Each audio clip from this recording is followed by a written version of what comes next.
So on behalf of Navigate Grenfell Campus and CNA Cornerburg Campus and Bounce Health Innovation, I'm happy to welcome everyone here today to the Healthy Futures Forum event. We've had a really good turnout. We've got over 110 people registered and counting, people trying to get into the event right now, which is it's quite a wonderful number. We're expecting that the event today is going to be lots of fun, lots of great insights, and so we're pleased about that. So I'd like to welcome our presenters and panelists, our many moderators who've joined us today to help out, and the many entrepreneurs, healthcare and wellness professionals who are here, researchers, students, and everyone's joined us today. We're excited to have you here. All right, thanks so much, everyone. So my name is Chandra Kavanaugh, and I'm the Director of Bounce Health Innovation. So Alison from Navigate and I have been working together on this, along with collaborations with Western Health, the Malibu Development Corporation, with CNA, with Grenfell Campus, with lots and lots of different folks. So we're so excited to have all of you here today.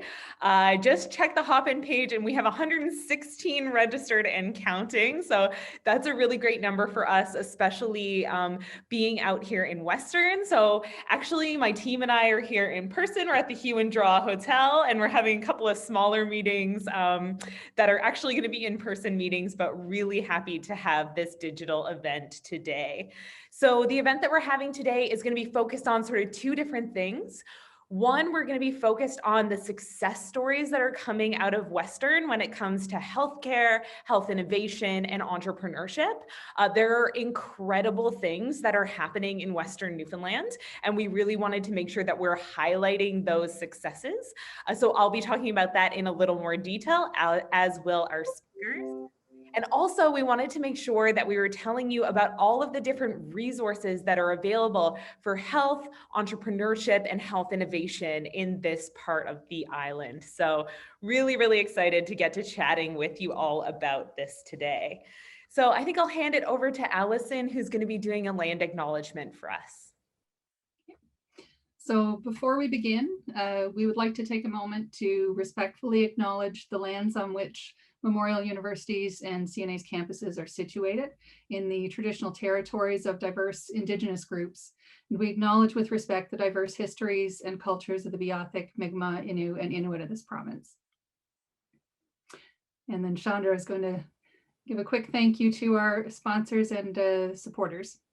Yes, absolutely. So we have so many sponsors who have helped us be here today.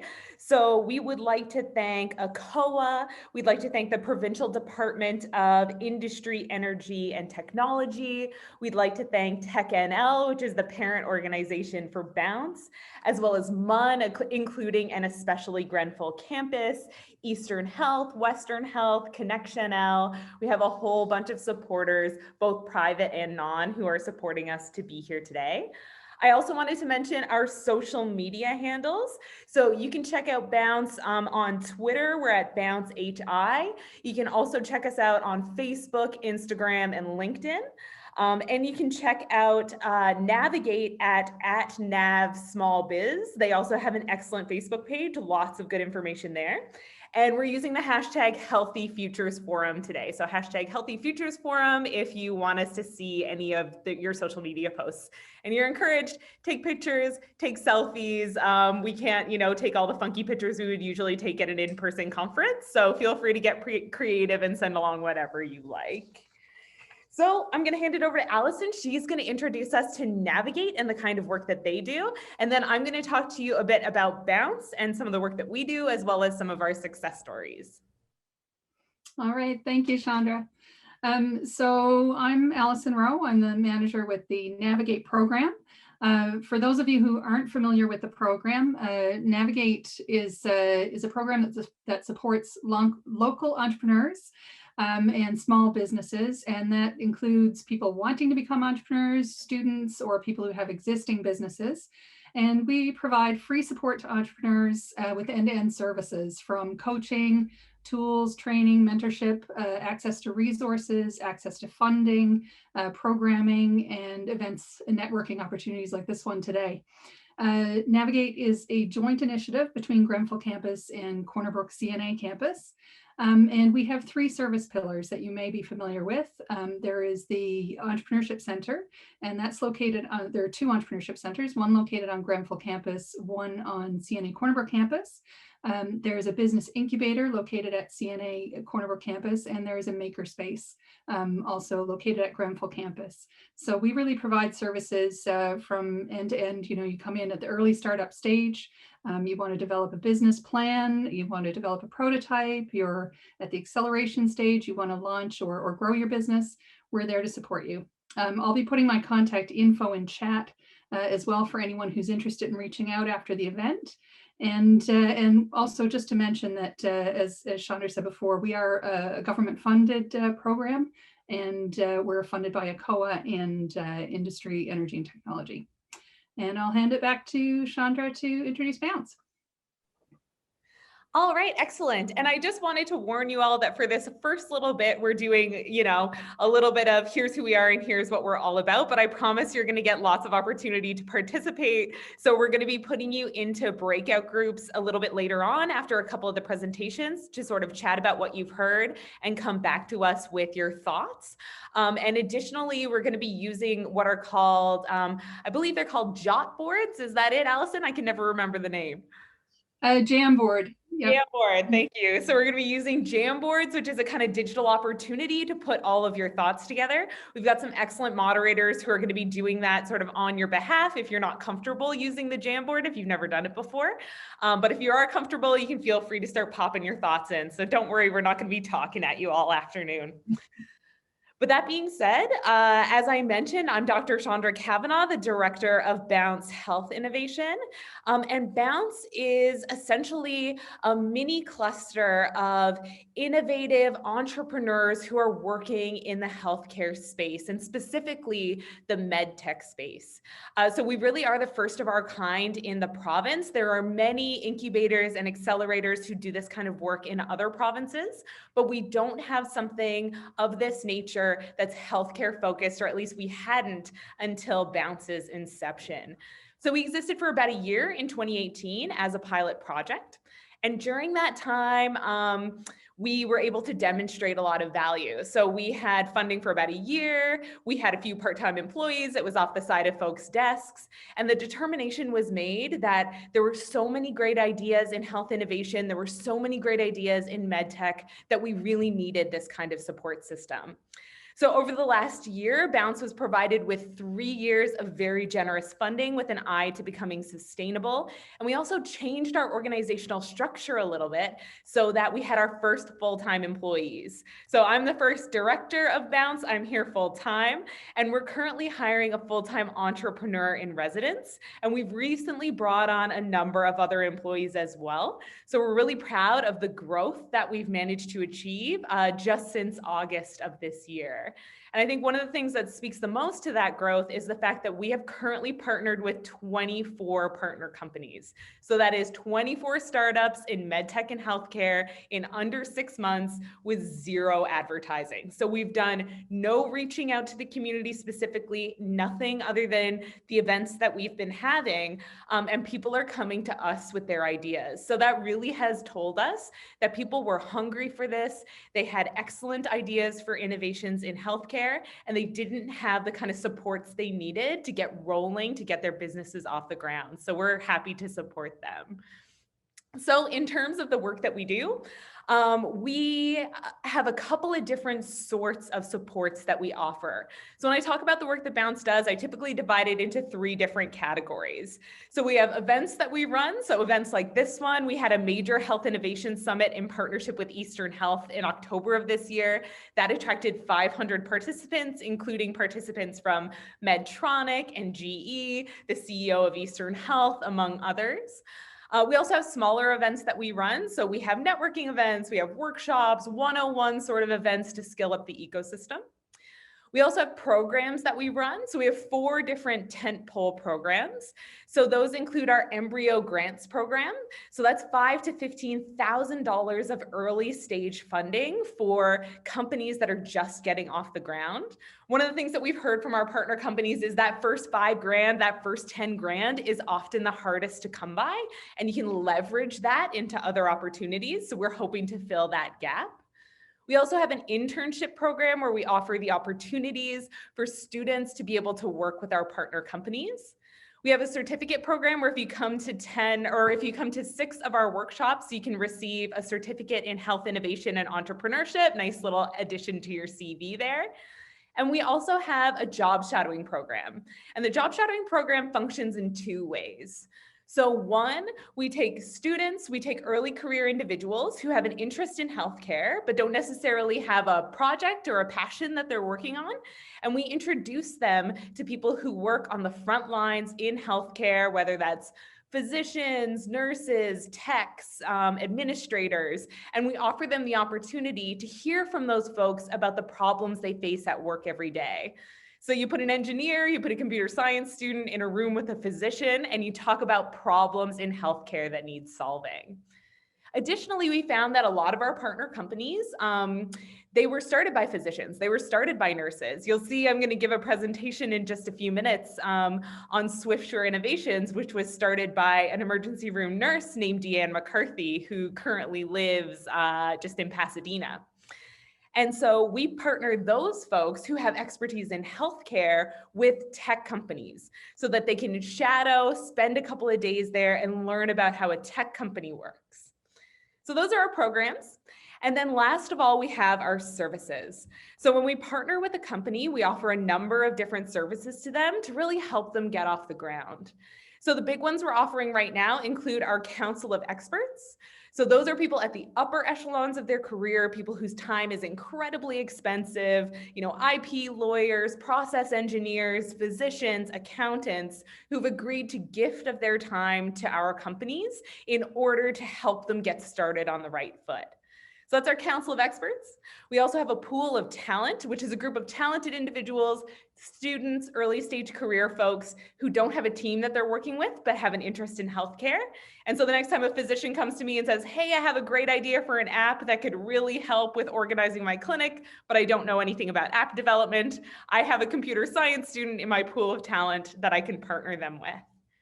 And then last of all, and one of the things we're most proud of, I actually did a podcast with the Office of the Information and Privacy Officer just recently, the Information and Privacy Commissioner, just recently, about our regulatory compliance package. So that's a package where we help to shepherd people through what can be a relatively complex process when it comes to getting the permissions that you need to test your innovation with patients. So some of you might know that if you want to do any testing that involves patients, if you want to do any testing that involves human subjects, you need to get ethics approval in order to be able to do that. You need a number of different kinds of regulatory compliance approval, including access to data custodians, organizational approvals, and Bounce can really help you through that process. That's part of my background, is in regulatory compliance. So we're really proud of being able to help people through what can be a lengthy process. And the nice thing is that this is not just a problem in Newfoundland and Labrador, this regulatory compliance process, it's a problem everywhere. And in some cases, it can take years. So what Bounce wants to do is help people do something in a matter of months that could take them a matter of years in other jurisdictions, and basically say to people, hey, come start your medtech company here in Newfoundland and Labrador. We can get you started. We can get you off the ground quickly. So that's sort of my spiel talking to you about Bounce, but I'd love for you to hear about one of our success stories that came out of Western Newfoundland, perhaps one of the most successful companies we're working with at this time. Dianne Mccarthy used to be an emergency room nurse. She had to quit her job because her business is now so successful. I know she misses it, but she's very happy to be working on her innovation. So I have a video. I'm going to let her tell you a bit more about her innovation, but she's already received almost $100,000 in funding through winning pitch competitions and all sorts of different opportunities. So we're really proud of her and proud to say she's from the West Coast. Hello, my name is Deanne McCarthy. I'm founder of Swiftsure Innovations. Our company mission is to develop products that prevent hospital-acquired infections. Mechanical ventilation provides life-saving treatments for critically ill patients. The downside of life support is the endotracheal tube that connects the mechanical ventilator to the patient's lungs provides a direct route for germs in the mouth, nose, and pharynx to enter the lungs, creating ventilator-acquired pneumonia, the most fatal and costly of hospital-acquired infections. Ventilator-acquired pneumonia affects upwards of 250,000 people in the United States annually at about a cost of around $40,000 a case, resulting in an additional $10 billion of healthcare spending. The progression of ventilator-acquired pneumonia is as such. The biofilm develops in the mouth, progresses to the endotracheal tube, and once a mature stage biofilm is developed, there's bacterial shedding. And once these are microaspirated into the lungs, ventilator-acquired pneumonia develops. This results in increased length of hospital stays, increased consumption of antibiotics, and it's also associated with the development of antibiotic-resistant bacteria. The current standard of oral care in ICU needs improvement. Currently, we focus on saliva management, so we are suctioning secretions and moisturizing with a water-based lubricant. We also do chemical control, so we paint the interior of the mouth with chlorhexidine, but it's difficult to clean the tube itself and to work around the tube and access all areas of the mouth. We also focus on mechanical removal through toothbrushing, but without the ability to rinse and irrigate these areas, it's very difficult and oral hygiene quickly deteriorates. Right now with COVID-19 patients, there's a huge focus on COVID-19 and coincidental bacterial infections. So the relationship between the oral microbiome and the severity of COVID infections is an active area of research. Right now, there are ongoing clinical trials studying the effects of nasal irrigation and gargling. And these government trials hypothesize that these activities will reduce viral load, viral shedding, risk of transmission, length of illness, and severity of illness. And currently, we're unable to provide nasal and oral irrigation for mechanically ventilated patients. And that's why we are developing the Complete Care Endotracheal tube. It's important to note that this device has not yet received any approval from any regulatory agency at this stage. So the Complete Care Endotracheal tube aims to isolate temporarily the nasal and oral cavities and create a closed system by the use of an accessory mouthpiece that aims to basically limit the production of aerosols and splash of bodily fluids, which will create a really safe work environment for frontline workers. It also aims to establish patient safety by limiting translocation of harmful bacteria in these regions to the subglottic region. And we think that this method will be easy, fast, and really efficient. So that means that the intervention can be carried out frequently, limiting the germs in these areas, and also moisturizing these mucous membranes, which are the body's first line of defense. Right now, we've received funding through the National Research Council, and we are developing CAD drawings through a researcher at Dalhousie University, and we are in discussions with the COA about funding of our first functional prototype through an engineering firm in Halifax. Shortly, we'll be raising $50,000 for developing some market research. We want to disseminate some technological discussion sheets to respiratory therapists and registered nurses across North America so we can compile some user inputs which will inform our design. And we are also looking to begin a design development plan. We aim to initiate our design development plan in January, hire a cross-functional team of subject matter experts, and a research and development team, as well as appoint a board of advisors. We've been patent pending with the USPTO since June of 2020. Our provisional patent application was put together by Douglas Portnow, a medtech specific patent attorney in Silicon Valley, and we feel it's almost PCT ready. In terms of this device, there are two aspects to the device. One is the one-time use tube, and the second is the daily replaceable mouthpiece accessory. So based on these two revenue streams, we believe in an initial target market, we are looking at a revenue of $150 million annually with a chance to expand globally. And due to the unprecedented rates of mechanical ventilation, the global endotracheal tube market is expected to increase to $3.2 billion in 2026. We also feel that this product has the potential to have surgical applications, and it could be used for ENT surgeries that have the potential for uncontrolled bleeding. We're looking to partner with some good people who are enthusiastic about the developing this product, and we feel it has the potential to benefit patients, frontline workers, and healthcare institutions overall.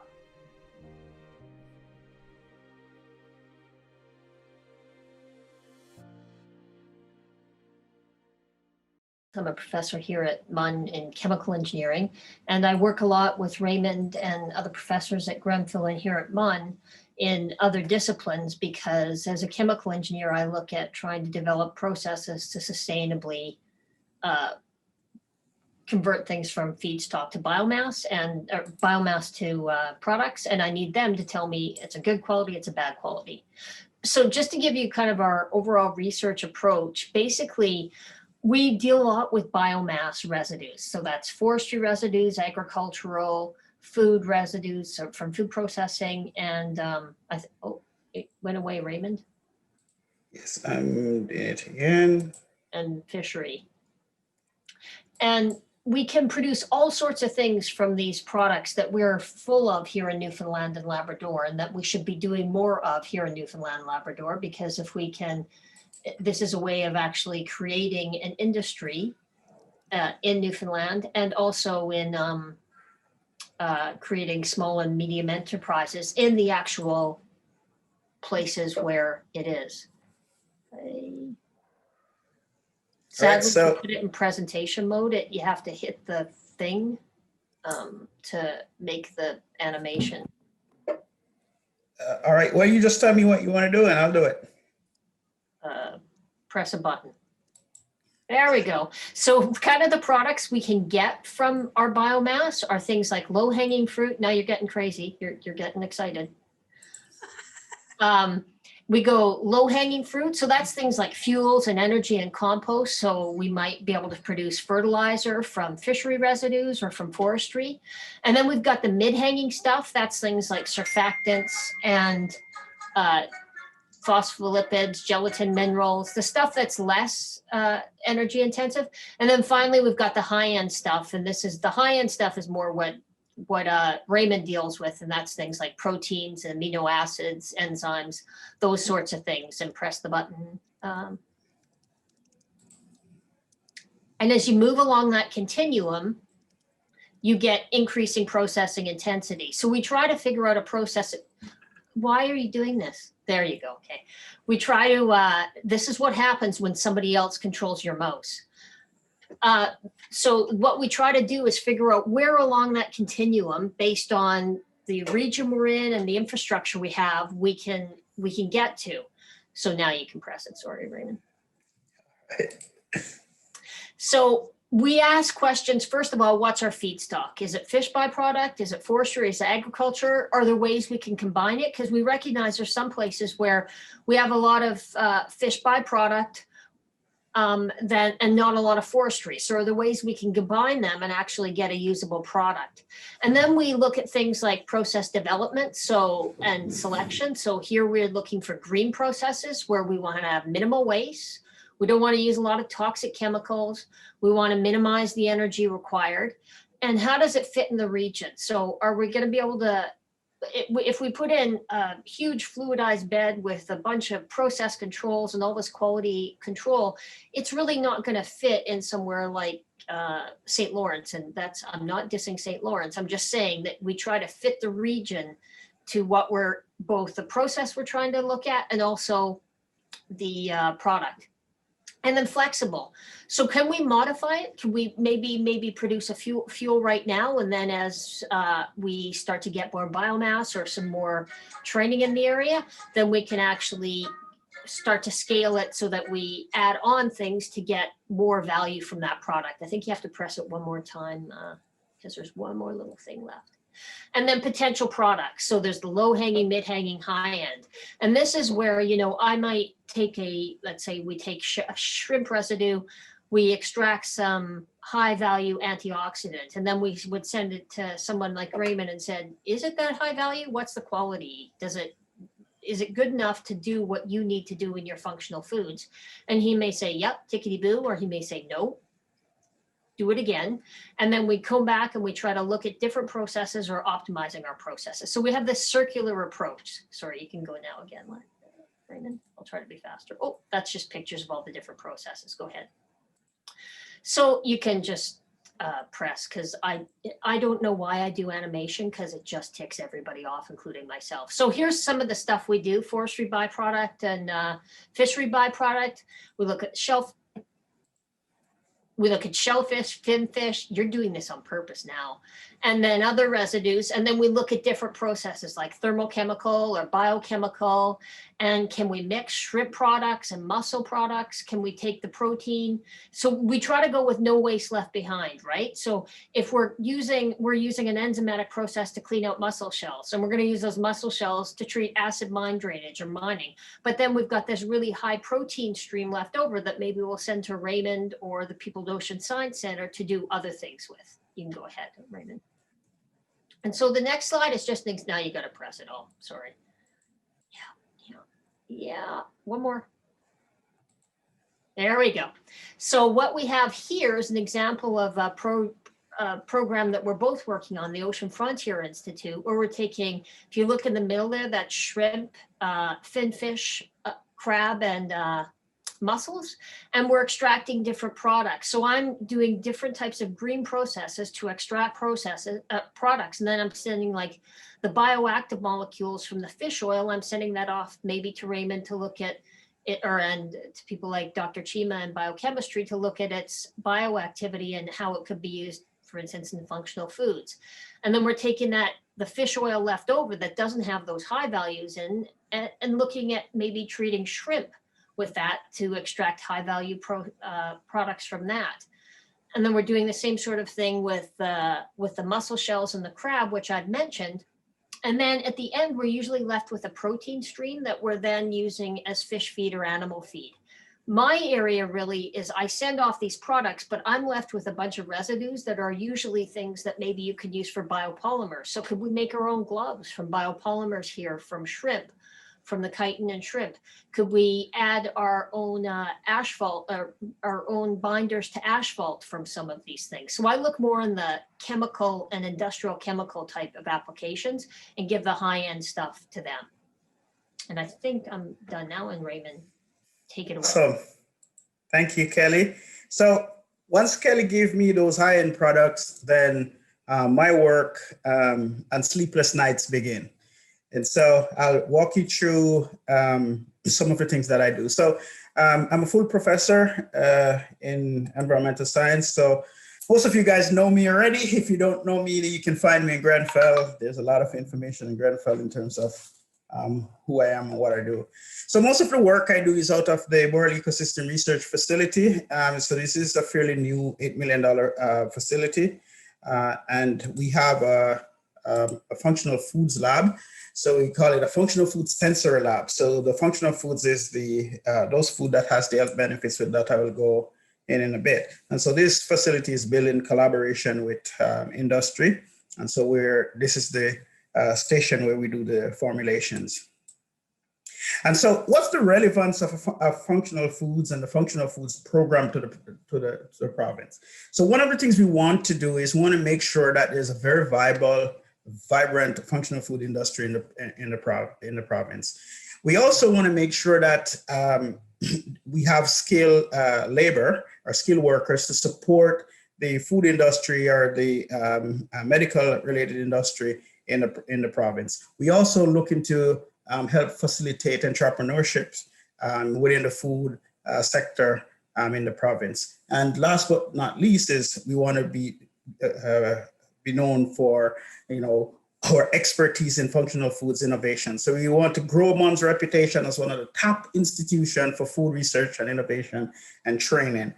And that will spin off into support for the sector within the province. So why functional foods? So if you're in the healthcare industry, you know this, that Newfoundland, when we look at the province relative to other geographic locations in the country, we have the highest rates. So whatever metrics you use when it relates to mortality, comorbidity related to the lifestyle, associated illnesses such as heart disease, stroke, cancer, diabetes, our metrics is the worst. And so we're looking at alternative ways in terms of how we can improve this from a population perspective. And diet remains the biggest factor through which we can modulate the health outcome and reduce the disease risk. So there's potential for innovation, particularly within the functional food space as a long-term strategy towards improving this.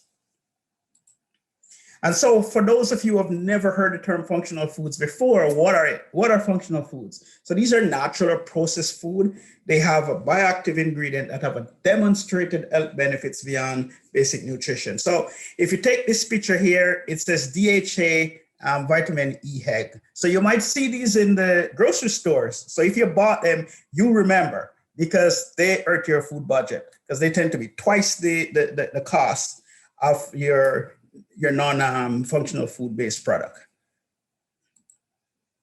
And every functional product that you have, there is an active ingredient. So they come from typically a raw material source. And so if you take tomato, for example, the functional ingredient in there is lycopene, and that has a validated health benefits around reducing prostate cancer risk. So I just want to give you a flavor when we talk about functional foods, what are they and where they come from. So that gives you a picture. And so why is the interest in functional food? So it's an emerging field in food science, and it's expected to be a big trend in the next 10 years. And it's typically driven by more health-conscious consumers. So the millennials, for example, they are very wired into their health, and they're very health conscious, and they recognize the benefits between healthy diets and the non-health. So not only the millennials, but the population globally, there is a movement now with an understanding that diet do modulate your health outcome. And so that's what's driving this market. So the global market is estimated at about 176 billion. It's growing at about 15% per annum. In Newfoundland, it's a $780 million industry. Most of that is dedicated around the marine-based industry. In Canada, it's estimated to be a $30 billion industry. So there's a push right now to improve agriculture production in the province.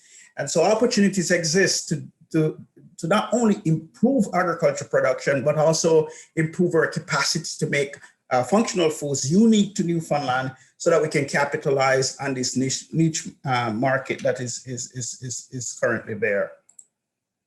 And for Newfoundland, it's great because we have a unique climate, and that climatic condition that we have indicates that whatever organism, which typically is the source of these functional ingredients, they have to acclimate to survive in this climate. So they acclimate by producing these chemical compounds, and these chemical compounds are the ones that are the active ingredients that we're seeking. So it gives us a unique opportunity to develop novel functional foods product that is unique to Newfoundland, and we can market and brand them as such. So we don't have to compete with other geographic location because there is only one Newfoundland.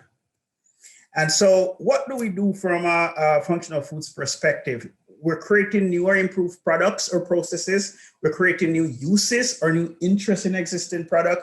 We're getting more into value-added secondary product because we don't do as much here. We could do a lot better. And then if you have those functional ingredients in those end product, how do we preserve them so that they're there when the consumer get them? We also do some work around the shelf life and the quality of the new products. So we want to make sure that we have high quality product. And the other part, which is very, very important, is that they taste good. So I remember hearing one comedian saying is that you don't know what's the issue with that product because anything that's good for you tastes so bad, you might as well eat the package that it comes in.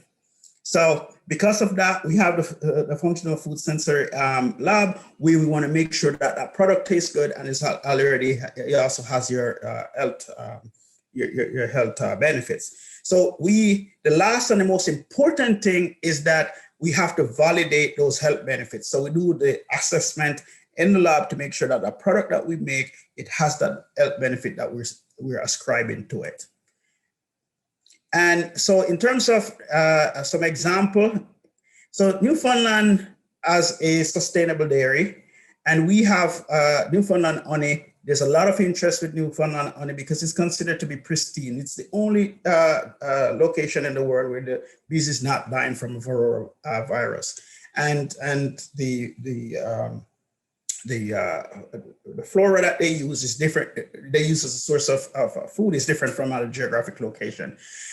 So we could take the Newfoundland honey, we have the wild berries, and we could make from the sustainable milk production that we have, we could make, for example, a drinkable yogurt with unique raw materials from Newfoundland as a functional drink. So this is an example of how we can capitalize on some of the raw materials that we have here that give us unique features to develop or innovate our functional products. So this is another example of one that we are working on in the lab is from waste mussel. We're developing omega-3 enriched oil. Well, not only omega-3, but it's a mixture of omega-3 and other functional lipids like glycerides and other carotenoids. And so here's an example of one of the oils that we have in the lab that we have developed from waste mussel from one of our industry partners. This is another project that we work with a local company. So we take natural antioxidants from Newfoundland wild berries and we use it to improve the shelf life and characteristics of unmade or natural herbal soaps. And this is me in the lab working with the industry partner.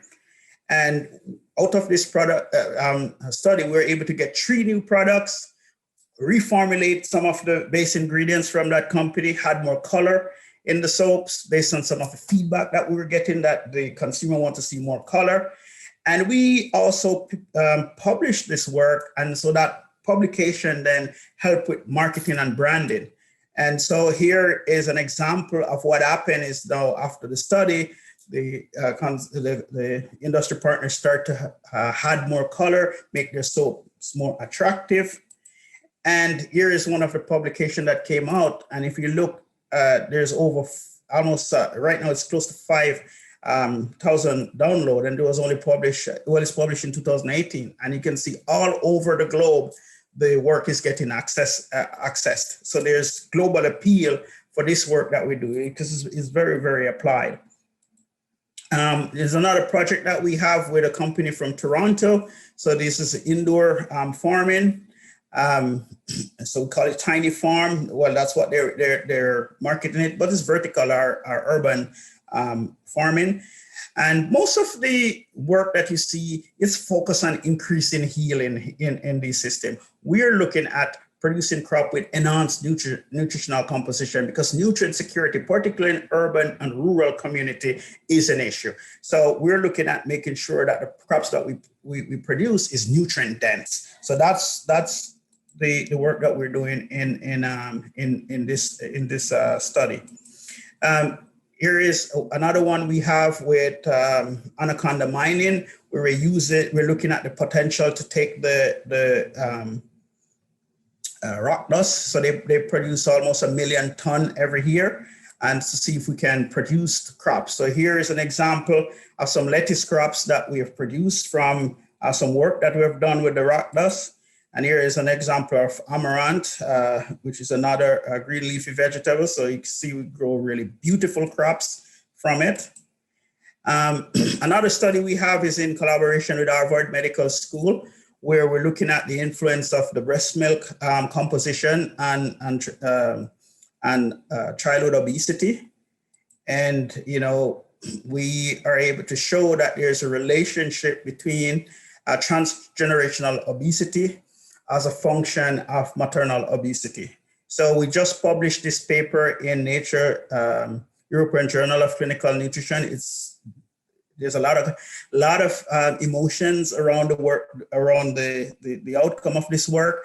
But at Grenfell in the food lab, we do all the lipidomics for this, the breast milk lipidomics, and Harvard do all the clinical work. So you can see Harvard can collaborate anywhere in the world they want, but they're collaborating with us in Newfoundland because we have expertise and skills that is of value.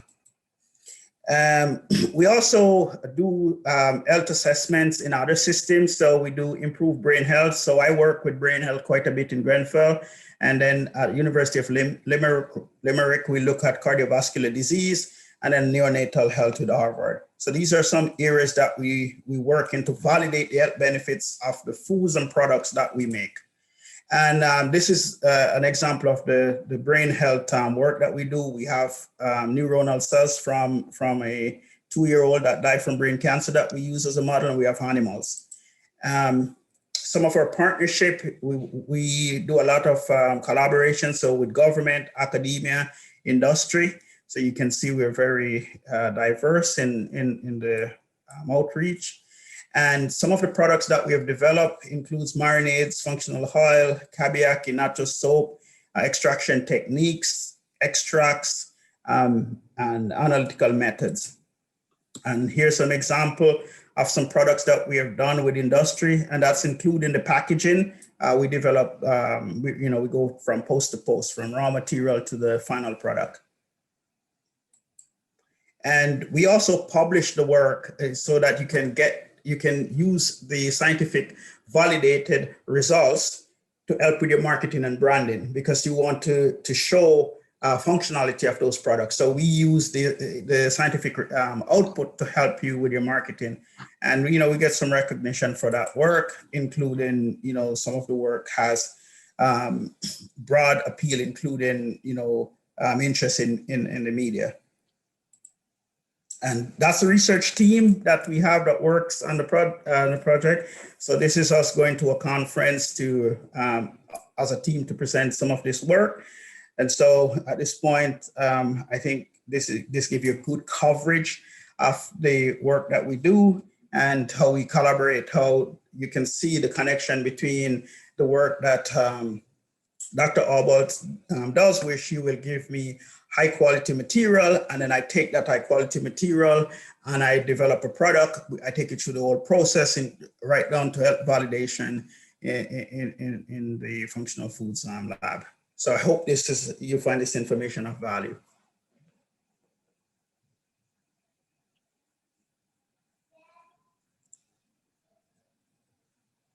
All right, thank you.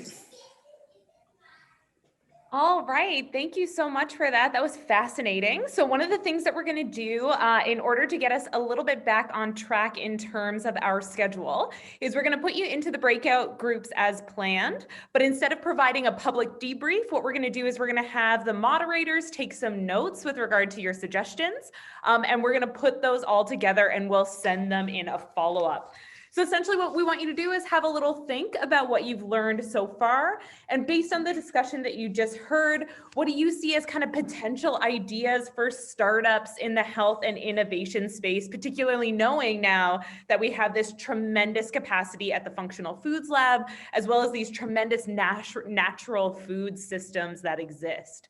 So what we're going to do is we're going to send you to a breakout room. That might take a moment. So you'll be offered an invitation to go to a room. We're then going to move your moderators in. So it might take another moment for them to be there. And you're going to have about 8 to 10 minutes. And we're going to bring you all back. So you'll get a little warning that says you have 59 seconds and you'll come back to this room. So get ready. Sorry? And just a reminder to the moderators to click on the link that we just shared to go to your Jamboard if you don't already have that open in a separate window. And just so you know, moderators, you might end up in one room and be moved to another. So don't be surprised if you teleport to another room.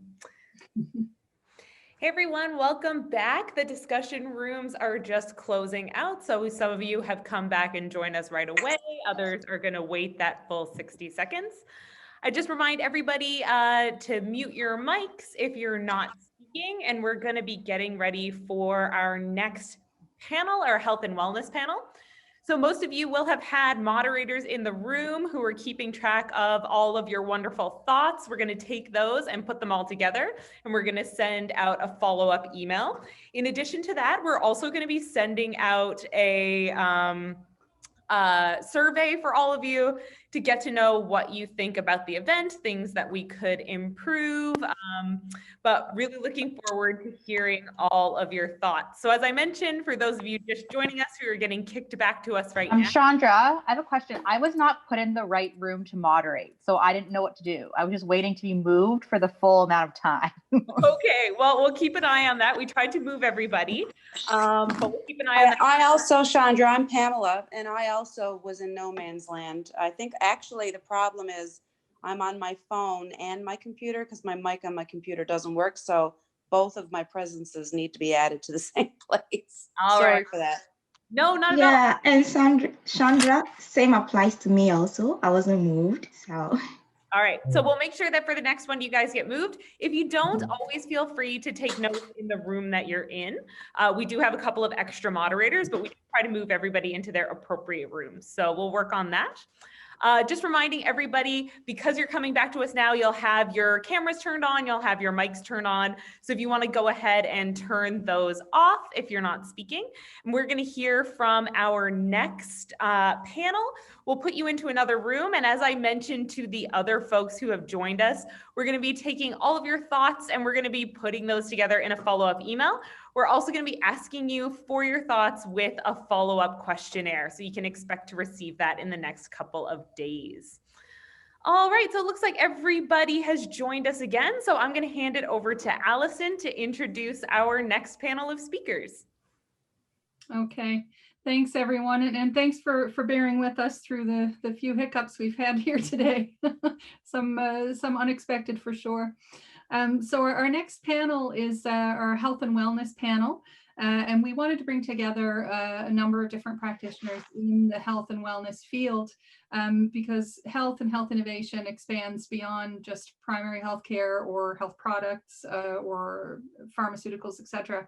So our panelists today, I'll allow them to take the time to do their full introductions, but we have Justin Whittle, who's a physical therapist and entrepreneur, Alison Butler, who is the owner of Alison Butler Consulting, Nancy Buckle, who is the owner of Namaste Yoga Studio, Joan Cranston, who owns the Cottage Hospital Physiotherapy and Fitness Inc. Center in Norris Point, and Jane Hogan, who is a health and wellness coach at Hogan Health. So what we're going to do is ask our panelists to basically present themselves, talk a little bit about their business, and what innovations that they apply to their business on a day-to-day basis, and also what innovations do they see coming in their fields down the road, and what things could we be doing differently or growing here in Western Newfoundland. So I'll start by turning it over to Justin, and just in the interest of time, if everyone could kind of keep their piece of that puzzle down to about 5 minutes, just so that we ensure that we have enough time for everybody at the end to have the breakout. Hi, everyone. Thank you, Alison. My name is Justin Whittle. I'm a physiotherapist and I live in Corner Brook, Newfoundland. I've been a physiotherapist for about 18 years, graduated from Dalhousie in 2003. And over the course of most of my career, I've worked in private practice in a pretty conventional physiotherapy type clinics, as some people may be familiar with. From an innovation perspective, one of the things that I've gotten involved with in the last couple of years, which has been extremely busy in the last, how far are we into the pandemic now? 8 or 10 months, is with a tech startup out of St. John's that I had an opportunity to become sort of an early investor with, called Sino Health. And even though I'm involved on that side, I became a practitioner with Sino as well, relying on my physiotherapy skills, but moving more in the direction of ergonomics. There was, with all the remote workers and everybody running home literally from their offices to various locations across the country and around the world, as it's turned out, we've been doing a lot of work with tech companies who have remote workers, and to date, we've done ergonomic assessments, virtual ergonomic assessments in 5 countries and counting, as I understand. And what's really interesting is that as a physiotherapist doing ergonomic assessments, I would often go into folks' offices, see their work setup, and offer some recommendations, changes, equipment, etc. And I kind of wondered, how the heck is this actually going to go doing virtual ergonomic assessments without being there with the person and frankly around the world as it's turned out. And in the end, the effectiveness has been the same. We've been just as effective through the virtual medium as we would have been in person. That's certainly been my experience. So it's been very interesting for me to realize that the face-to-face time that's always so great with everybody is not necessary, and it allows us to reach much further afield from Newfoundland to locations across the country and around the world to deliver healthcare services, be it regulated or non-regulated services, where we can bring our expertise to a much broader spectrum than just in our own local community. So that's certainly been the innovation and tech component that I've been involved with for a while now, and very much on a regular basis. And I only see that growing as we can deliver more and more virtual healthcare services. Will that ultimately reduce some of the demand on our face-to-face resources and infrastructure, where people truly do need face-to-face healthcare? So ergonomics certainly doesn't replace an emergency room by no means, but if we can take some of the pressure through the virtual environment off of our physical resources, does that ultimately lead to ease of access on the other side of folks who need to get in with various healthcare practitioners? So in the interest of time, I think that paints a little picture of what I'm up to. Thanks, Justin. Lots of interesting stuff going on there, and we'll be interested to hear what people have to say when we move to the breakout sessions as well. And also in terms of questions, I mean, we can take questions from people and include that with what we're sending out afterwards as well. So next in line, we've got Alison Butler. I knew I was coming next and I was getting ready for you. Can everybody hear me okay? I don't have very many people on their screens, but okay, good. 1 or 2 thumbs up is usually good for me. So I'm Alison Butler. I focus my consulting work on mental health and well-being. I am a certified mental health first aid trainer through the Mental Health Commission of Canada. And so I'm actually teaching that course all across Canada right now. I'll speak about that just a little bit because it kind of connects into the technology piece.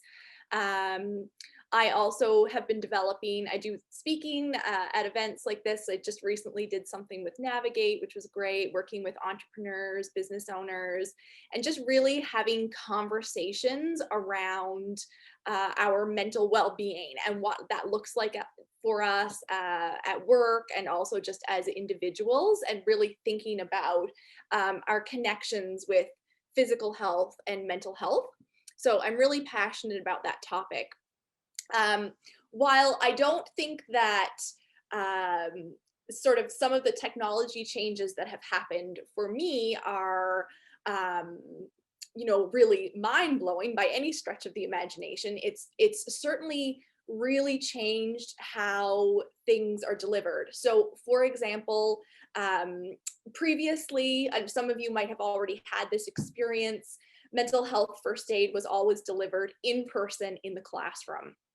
I think a little bit thanks to COVID, all of the virtual training opportunities were really accelerated. And so now facilitators across the country are able to deliver mental health first aid training virtually. And I was one of the first trainers and facilitators in Canada to complete that upskill, because I thought it was so important that we be able to reach people wherever they are in their communities without having to have that travel piece, that weather piece, all of those things that kind of play a factor, so that employees, individuals who are interested in learning more about their mental health and well-being and how to support others can participate in that. So that's been really exciting for me and is certainly keeping me really busy.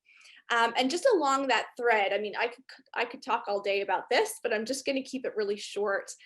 Some of the other things kind of in the wellness sphere and the mental health kind of sphere that I've seen that are interesting.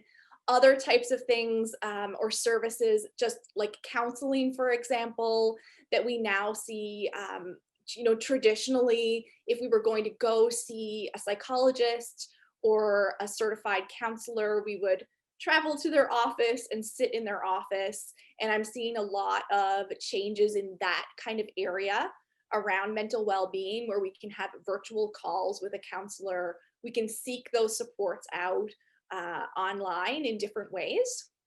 So I think there's a lot of shifts happening there, where we can reduce the amount of time it takes to get access to somebody, remove some of the barriers that we might have in terms of geography and distance, and really be able to connect with people that can help support our mental health and well-being.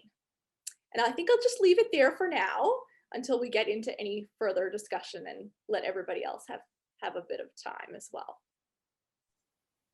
Thanks, Alison. And for anyone who's interested in learning more about what Alison does, the presentation that she did for us the first week of January is on our website, or sorry, on our Facebook feed and YouTube.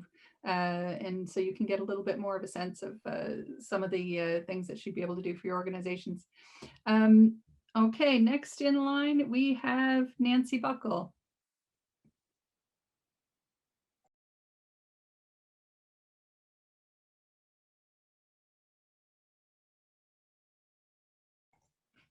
Oh, is Nancy with us?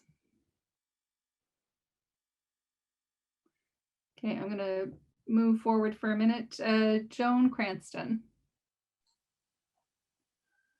Hi, everyone. I'm Hi. Joan Cranston, and I own Cottage Hospital Physiotherapy and Fitness, called that because it's located in the old Cottage Hospital in beautiful Grossmoor National Park.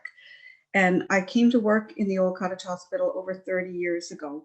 And I have to say, I really believe that sometimes you have to look to the past for what is truly innovative, because that Cottage Hospital system was very nimble, very inclusive, very not top heavy on management, but much more, you know, concentrated on doctors, nurses. It provided really quality healthcare for, I think, not as much money as sometimes our more cumbersome regional system costs. I really believe in that system because it was nimble, community-based, and really able to respond to the needs of the people.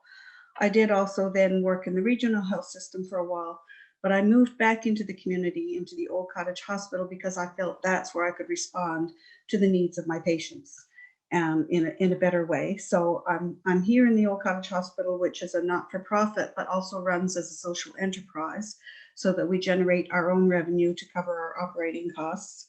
And we're almost where we want to be with that. But then I also started working in Port au Choix, a community down the coast, where the need for, you know, hands-on patient-centered services like physiotherapy is just desperate. There's so much preventable pain and disability down there, and people, you know, young women with back pain, almost, you know, not having a life ahead of them. And then with simple treatment like physiotherapy, they can regain their life and their mobility and go back to work. So just with this need for simple service, there was no place to properly operate that service, and it's not really offered in the hospital anymore. So a group of community members got together and thought, well, we need to find a place in the community where we can offer not only physio, but massage therapy, chiropractic. There's an osteopath on the coast. There's a new naturopathic doctor, and, you know, any other services that could be really community-based, offered in a community setting, because especially I think COVID really highlighted to us that in a pandemic, you don't want to be going to a hospital, and they don't want you going there unless you're having a heart attack or something. So if you need prevention and wellness service, they're much better offered in a community place. So we've got a board of directors formed, and we're looking at purchasing a property, an old historic property, because I believe in adaptive reuse of heritage places, much more environmentally friendly. And we'll create this clinic called the Great Northern Peninsula Community Place, which will have a variety of health practitioners coming and visiting and offering their services. Also, it'll have a community kitchen where people can actually have access to and learn how to cook really healthy food. So maybe we'll have to work with the nutraceutical industry to really, to really develop some of those, use some of those products in that way. Hopefully find a way to even produce and grow some of our own food. And the real advantage that I have and the other innovative approach here is that I mentioned this to a researcher that I knew at Grenfell, and she talked to other researchers, and now we have the Great Northern Peninsula Research Collective formed that has geographers, has social enterprise professors, has nurse practitioners, nurse researchers. So they're working to gather the evidence to support the development of this project. And as the project goes ahead and develops, the patients and the community are real partners in the project. So we'll collect data and help the patients to collect their own data and manage their own data and understand their own health so that we can actually demonstrate the impact of this new approach to community-based healthcare. And it really fits in with what the Health Accord group is looking at now, because we're spending so much on healthcare, but we're not having a healthier population. So we really need to focus on empowering people at the community level to manage their own health, follow the best practice and evidence-based approaches, and blend the alternative healthcare with traditional healthcare. And, this would be a project that would hopefully have some input from the public health system, also private practitioners, and the third P is the people, the community. So I think sometimes in order to be innovative, you really have to be community-based and community-focused, because that is Newfoundland's history, to have really strong, resilient communities. And that's where, to move into the future, we'll take that lesson from the past. And so looking forward to working with a variety of people. We'll need data people, we'll need other health practitioners, we'll need health nutrition people, anybody with ideas that can be implemented at a community level. And I also have a really cool idea for a back traction unit that I would like to develop, that my patients, if I can develop a unit that does what I do with my patients, I think we'll be onto something. So I might have to talk to Bounce for that. So thanks for the opportunity to join this meeting today. Thank you so much, Joni. I just actually just heard from Nancy Buckle. She's having connection issues, so she's not going to be able to join us at the moment. So I'm going to next call on Jane Hogan. Hello, hello, hello. I'm so grateful to be here today and be part of this panel and these great discussions. I really love hearing people's ideas and their enthusiasm. So I'm a civil engineer. I was a civil engineer for 30 years. I taught engineering at College of the North Atlantic for over 25 years. And now I'm a health coach. I'm a functional medicine certified health coach. And it was my own health journey that I was, a healthy, vibrant woman. And then I had autoimmune and didn't really want to go down the road of taking medications. And so I started figuring out and problem solving my health and realized a lot of it comes down to our lifestyle, and there's a lot we can do.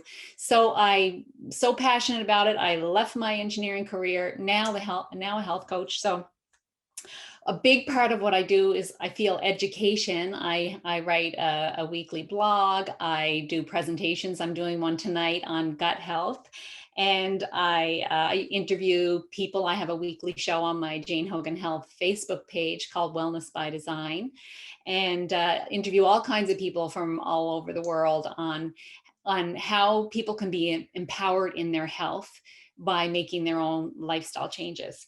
And I have, I'm on various summits and do interviews and things like that. So that's the education side. And of course, as a health coach, I do help people. I coach people. I have one-on-one clients from in the rest of Canada, the US, the UK. And now I'm really getting, it's growing more rural Newfoundland clients, which is very exciting to me. And so that's one-on-one coaching. I run group coaching programs. And then I've also got a women's membership program called Wonderful Fine. And I do weekly kitchen coaching, and I do mindset coaching as well. So it's all about empowering people to take control of their health eating quality foods. And that's another big passion of mine, is that just eating, if people just ate real food, they would feel so much better.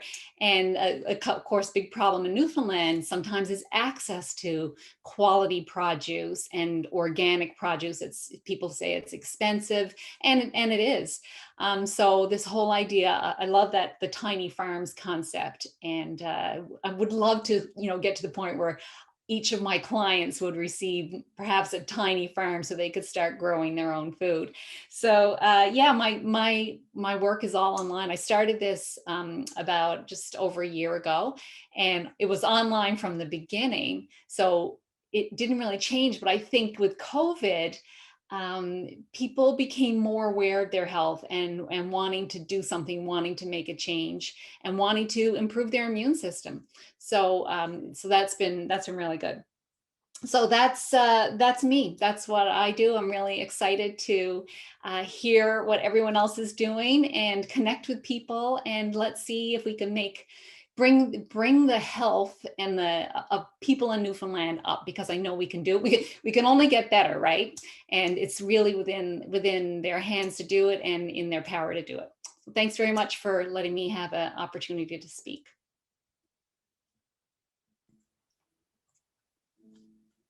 Thank you so much, Jane. We're going to move into our next round of breakout sessions now, to our second panel discussion. Just a heads up for the moderators, it does take a moment. Like, first you get sent to a room, and then Chandra will manually move you to a different room. So if you're not in the correct room right away, no worries, just hold on for a minute or two, and then you'll be moved to the right room. And I believe that Rahaf is about to put the new link for the second Jamboard in chat as well. So just a reminder to open that one in a separate window. Excellent. So have a look at your Jamboards. Also have a bit of a discussion about everything that you've heard so far today. If you have any good ideas for health, wellness-based entrepreneurship, if you want to chat with some of the people, so all of the presenters are going to end up in rooms. So if you're interested in the work these presenters are doing, please feel free to ask them questions directly. And very interested to hear about what your ideas are, knowing that there is all this movement and all this innovation that's happening in the province. So again, we're going to give you about 10 minutes, and then to keep us on track, we'll come back, we'll hear if there's any questions. And because Nancy's unable to join us, we're going to skip that facilitated wellness break, and we'll move right on to our Indigenous health discussion that's happening at 3 o'clock. So that'll get us back on track.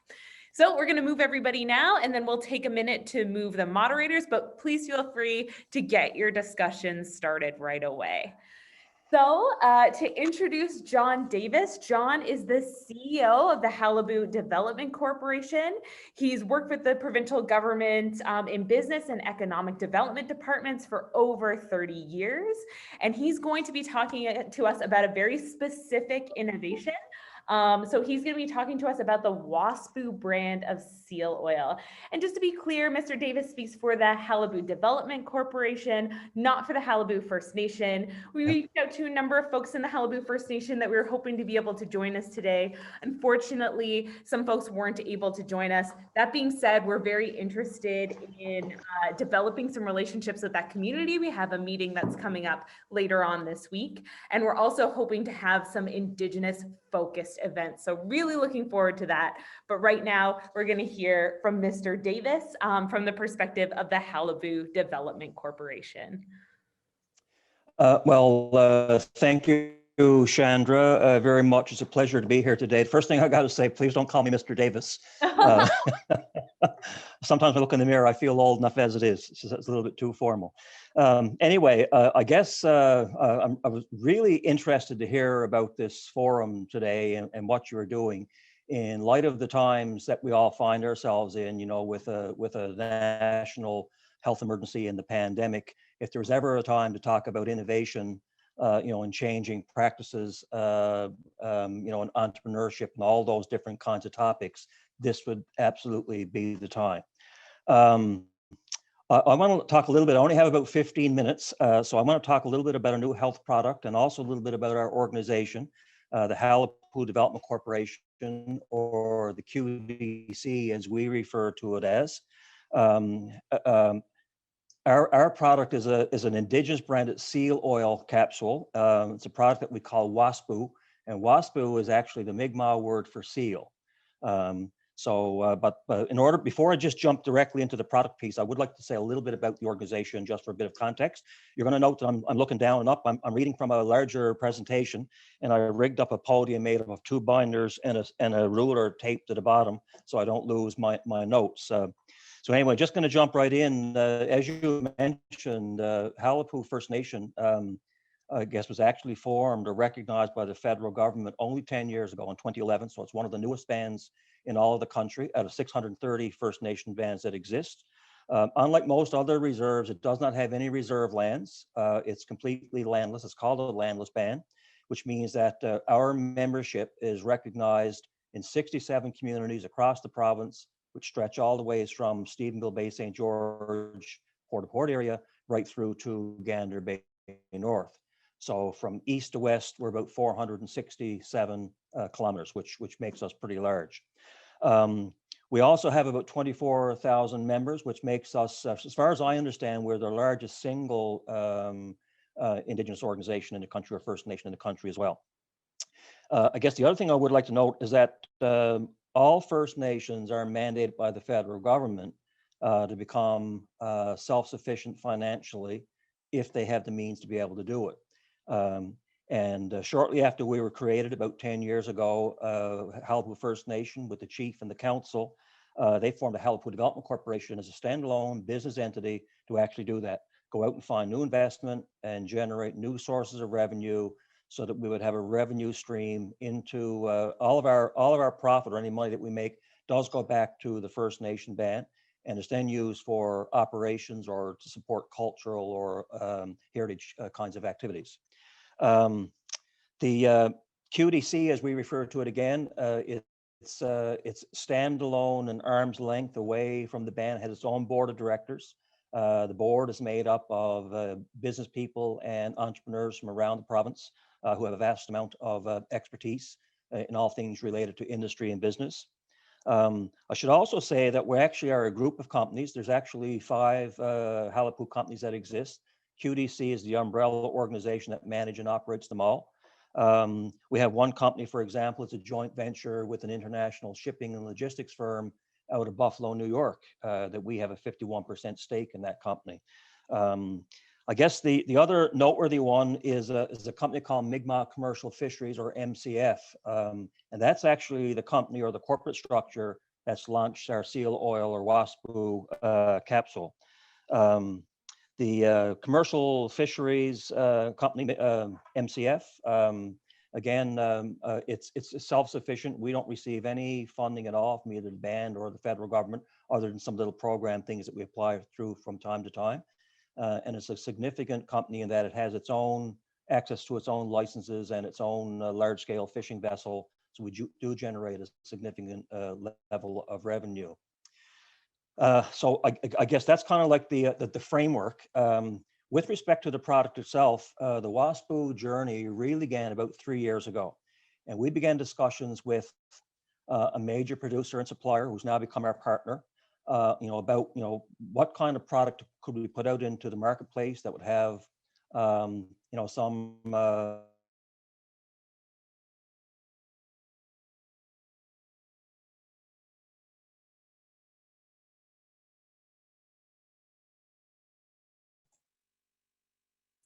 Is anyone having connectivity issues?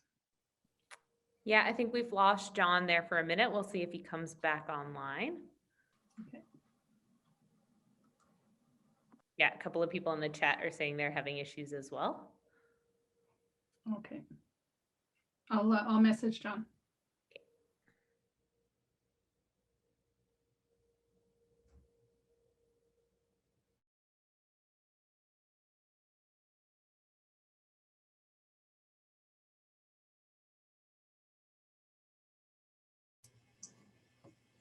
Chandra, In the chat, I noticed there's a little bit of chat about the, I wonder if you could address the last few Hello? comments.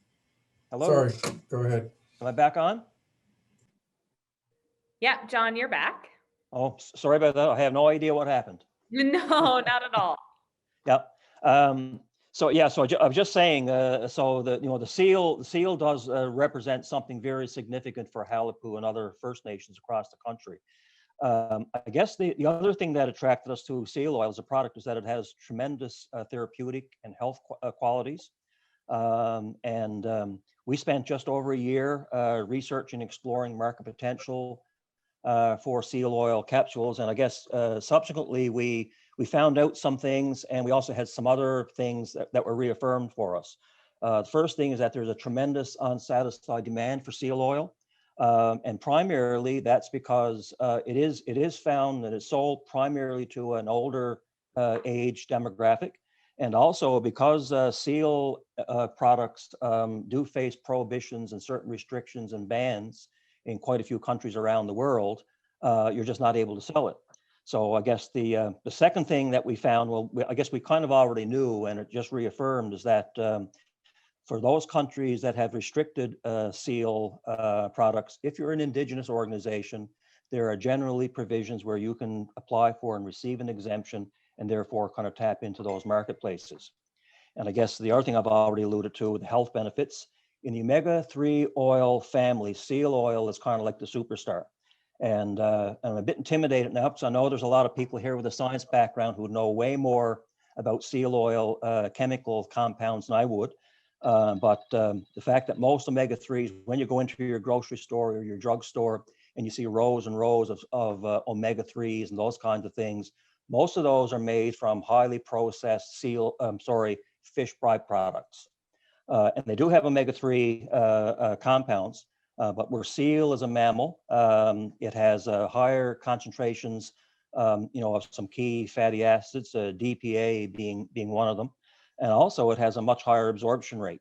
And that's based on some of the science that has already been done and it's well known. So when it comes to things like joint disease, arthritis, diabetes, obesity, cardiovascular health, seal oil generally is considered to be in a bit of a league of its own. So I guess for those reasons, that research kind of reinforced that this seemed to be a product that we could focus on. Just to jump ahead a little bit, because that goes back about 3 years ago. The present situation, of course, we moved forward aggressively last year and had hoped to launch the product earlier than we had. The pandemic kind of got in the way of all of that. Anyway, we did kind of readjust midstream. I should add too that we don't produce the seal oil. What we've done is that we have arranged for a private label marketing distribution agreement with an established supplier. So essentially what we did was looked at our own marketing, developed our own logo and label, had to go back through Health Canada and get Health Canada approval as a health product. And that product is put out now under the WASPU brand. So that's kind of what we've been working on over the past year. We officially launched our product to great success, I think, just October 23rd. So we're just a little over 3 months or 12 weeks in. So we're not even at the toddler stage yet in terms of the life cycle of a business. We're really just getting going. We developed a social media platform so that we can take and process orders online. We've also secured a major grocer here in the province, Coleman Group, which is carrying our WASPU brand and are doing really, really well with the stale in all their locations. The only complaints I'm getting, we are getting calls and emails saying that when people visit some of the stores, they can't find it because they've already sold out. So that's a good complaint. We're working hard to keep the supply going.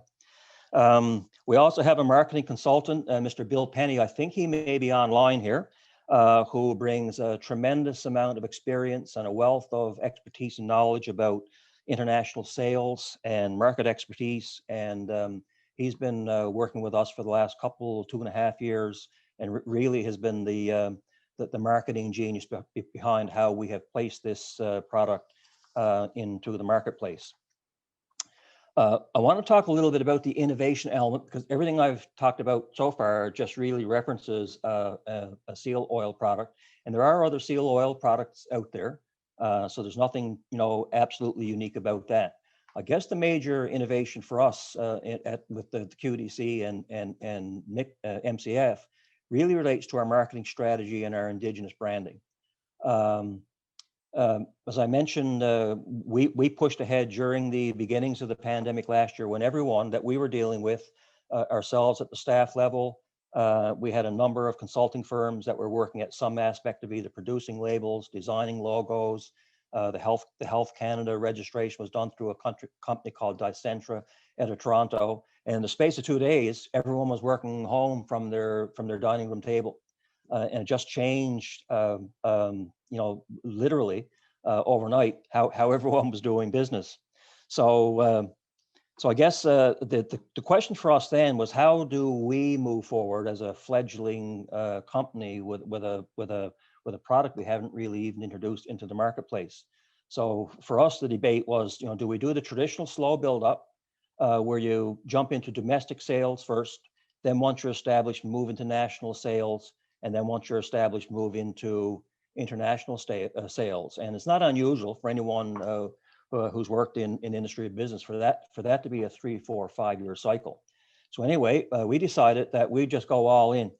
Over the next 6 months, from March of last year to our launch in October, I guess we did come to the realization that the pandemic had really transformed how business was going to be done in the future at every level. And even once the pandemic is over, I don't think anyone assumed that we're going to go back to the way that we were.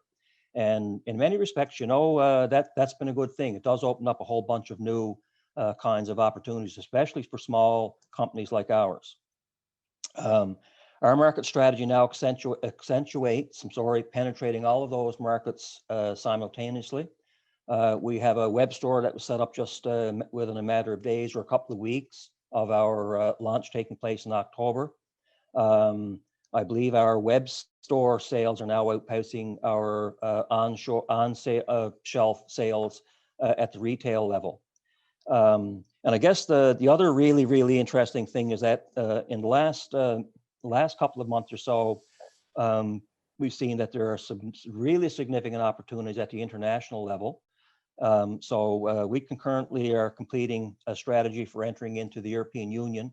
And again, there are restrictions there for any kind of seal product, but we will be finishing a piece of research work, I guess, certainly no later than the end of March of this year, in just about 2 months, which will point the way for us in terms of how we can get that product into the 38 countries in the EU. We've also identified potential distributors and customers in places like Australia, Singapore, Korea, and Norway. We've engaged with officials at a really senior level in China. And in fact, we're about to hire a Chinese law firm. And this is all done kind of under the direction of the Canadian Consulate Service in Beijing. And in order to get into China, we've been advised to trademark and protect our brand, which we're doing. And I guess, and I hope I'm not giving away any trade secrets here, all that will lead to us hopefully being able to place our brand on the Chinese version of Amazon, which services a market of 1.4 billion people in China alone. I guess one of the things that came out of our research, which really struck me, is that when you're looking at health product exports into China, again, that massive market, seal oil is number 3 on the list. So I only found that out through Bill Penny just recently, and so it kind of validated that we perhaps selected the right product from the very start.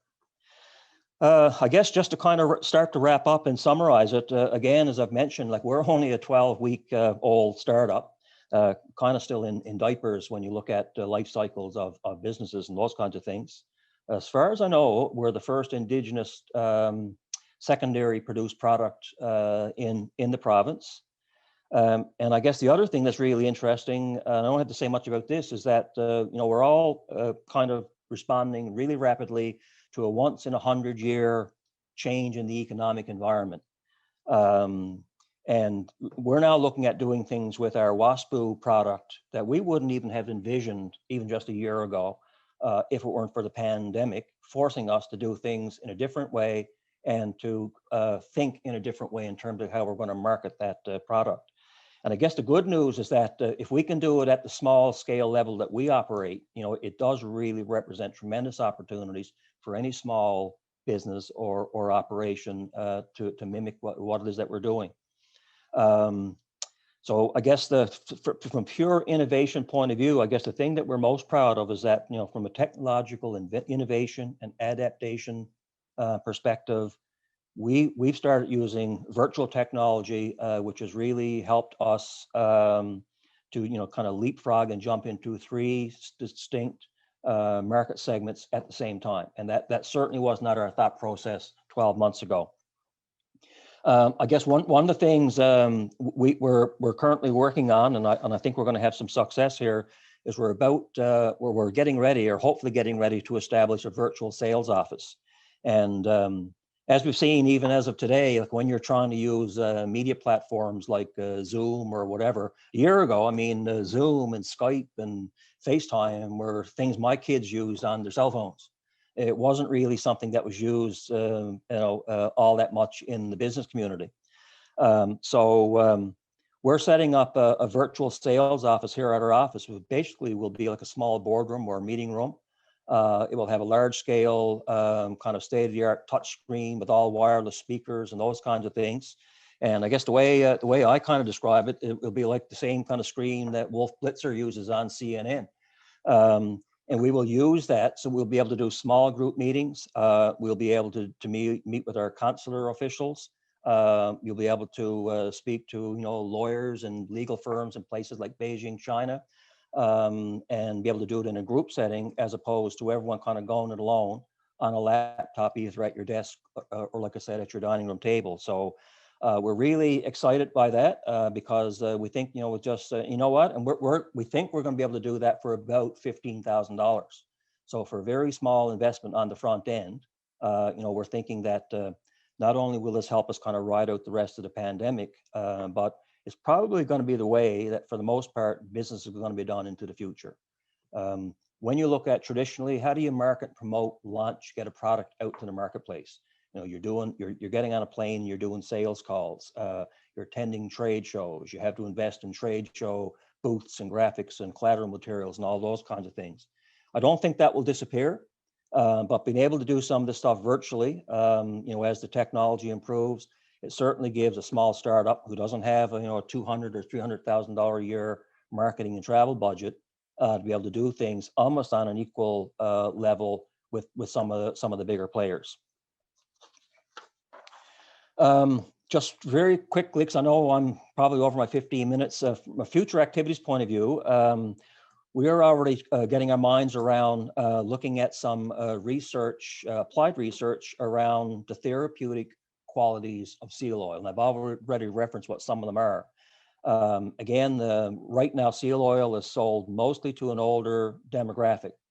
I guess what we're thinking is that if you could do the research and you could illustrate or you could demonstrate that seal oil can also be used to improve, for example, athletic performance. So that if you're a runner, and I don't mean like an Olympic caliber, just a casual runner, cross-country skier, or you play basketball, something where you're moving, you're using your joints. Anyone who's an athlete will know that knees and ankles and all those kinds of things get sore. If we could demonstrate that seal oil has a beneficial impact on that, that would then open up, a massive new market, with the millennials and whatever that demographic is, even below that. I forget what it is at the present time. So we're pretty excited by that because we suspect that we will be there in that marketplace at some time in the future. And I guess the other thing we're interested in, not just specific to seal oil, but other elements of seal products. We are turning our minds a little bit to what I'm trying to say, pet food market, for example, using seal meat and seal oil. So like I said, I guess check back in about 2 years and we'll be able to tell you how much success we've had with some of that. We are really, really optimistic. I guess one of the things that encourages us is the feedback that we get from those who are looking to buy from us, particularly when you're talking about trade officials in places like China and Singapore. If you don't have a product, if your company is not serious, you're not going to get their time. You know, they're not going to even return an email to you. And the fact that they're paying a lot of attention and really kind of guiding us along the path, I suspect that at the end of the day, you know, we are going to hopefully be a really successful seal oil company. So I won't say much more than that. I'll kind of stop there. If anyone does have a question, certainly, I mean, I can answer, or you can send me something on the chat, and I'll certainly respond. All right, John, thanks so much. Poor old Gen Z is going to be sad you forgot about them, but other than that, it was excellent. We got lots of excitement in the chat, people who really see a lot of potential in this project. So I got a question directly that's asking, just wondering how seal oil is exactly used in China and Australia. So is it added to foods and they increase their omega-3 intake, or sort of what is the real value add there is what our question says. Well, I guess with respect to our product, we are only going to be selling it in seal oil capsule format. I don't know if you have much of a view of the image right behind me there. I should move over to one side where you can actually see spilling out of the bottle there. There's actually the small capsules, and they don't look much different than any other kind of a vitamin or whatever. So that's primarily what we are focused on. I mean, now there are others, and including our partner, I mean, who sell it bulk and those kinds of things, and it can be used as an additive. But right now, you know, we aren't going down that road. We're just selling it purely as a capsule, and you know, that seems to be where the demand is. Excellent. So, another question. Sorry, did somebody want to jump in? So you would just take it right before you would do a sport, is it? I'm sorry, what was that again? Would you just like pop it in like a pill, and then you would just go on playing basketball or something like that? Well, it doesn't quite work that way. You have to take it and let it build up like any other vitamin that you would take, right?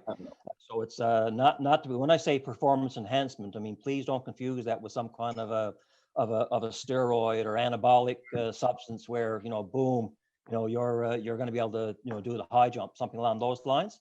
I guess what we're looking at and what we're really interested in is, you know, would it provide a marginal or some kind of significant impact, for example, if you are an athlete, even a non-competitive one, in terms of overall recovery time. You know, if you do have a little bit of a sprain or whatever, anecdotally, I know people that are taking it now, and again, for the most part, it's people who already have arthritis, those kinds of things, get tremendous benefit from it. They've tried everything else on the market, even to the point, my wife uses it. She's had arthroscopy on both of her knees. Eventually, she's been told she's got to get them both replaced. Has tried every product under the sun. And the only thing that's given her any real relief is seal oil. So, and that's not just my wife and me telling you guys that because I want to make a sale.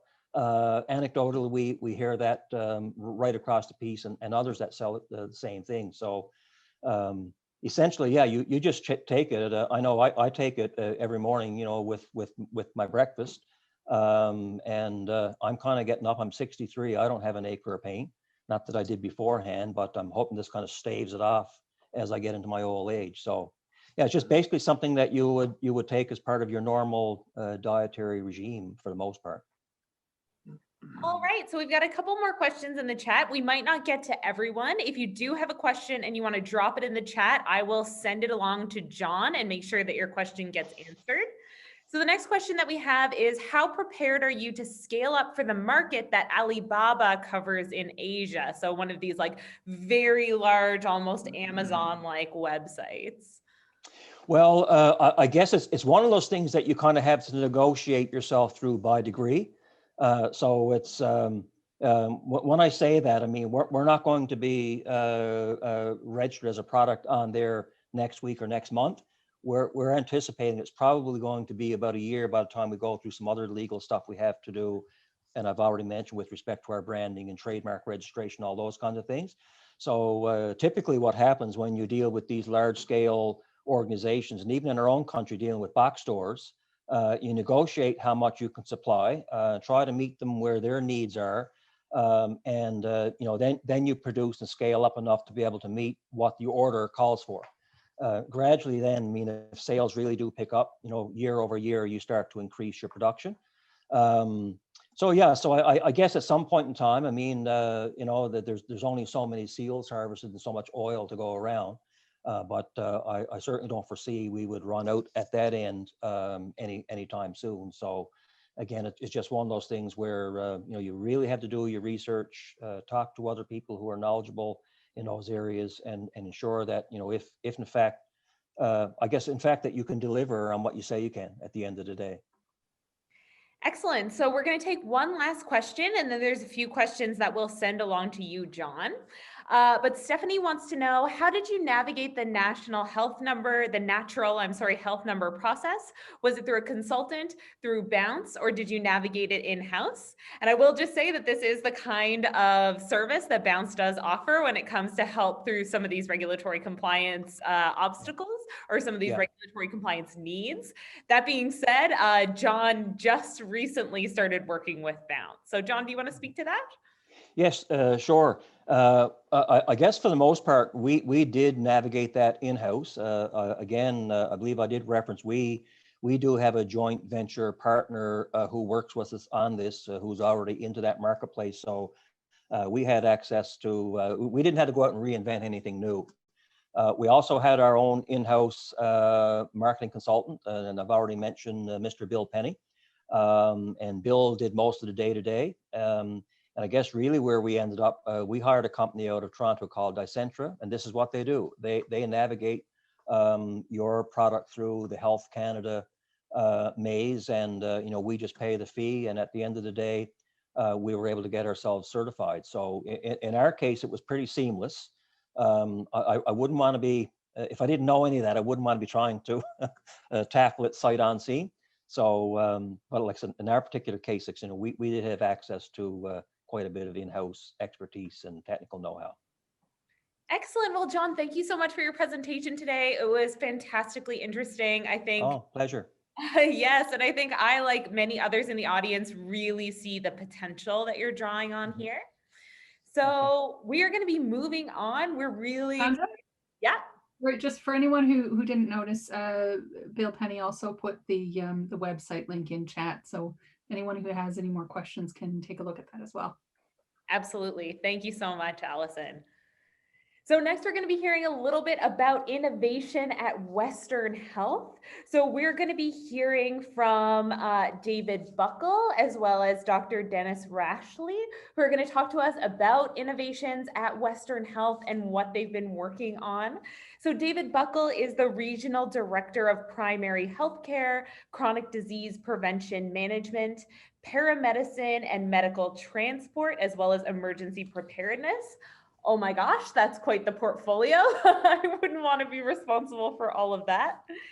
And Dr. Dennis Rashley, and I hope I'm pronouncing that correctly, Dr. Rashley, is the Vice President of Clinical Medical Services, Rural and Primary Healthcare, and is responsible for medical services, paramedicine, medical transport, primary healthcare, and rural health. One of the things that I often hear when we collaborate with people in other provinces is that Newfoundlanders and Labradorians seem to be doing 6 jobs, where people in places like Ontario are only doing one of these jobs. They have 6 people with those titles.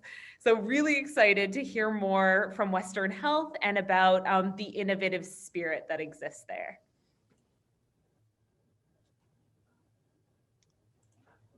Thank you, Chandra, very much. I really appreciate the opportunity to present here today. My name's David. Just checking to see if you have my presentation. Are you guys able to see the presentation there now? Yeah, we got it. It's not full screen. I don't know if that's the case for anybody else, but if you press the little button in the corner. Where am I? Which button do I need to push here?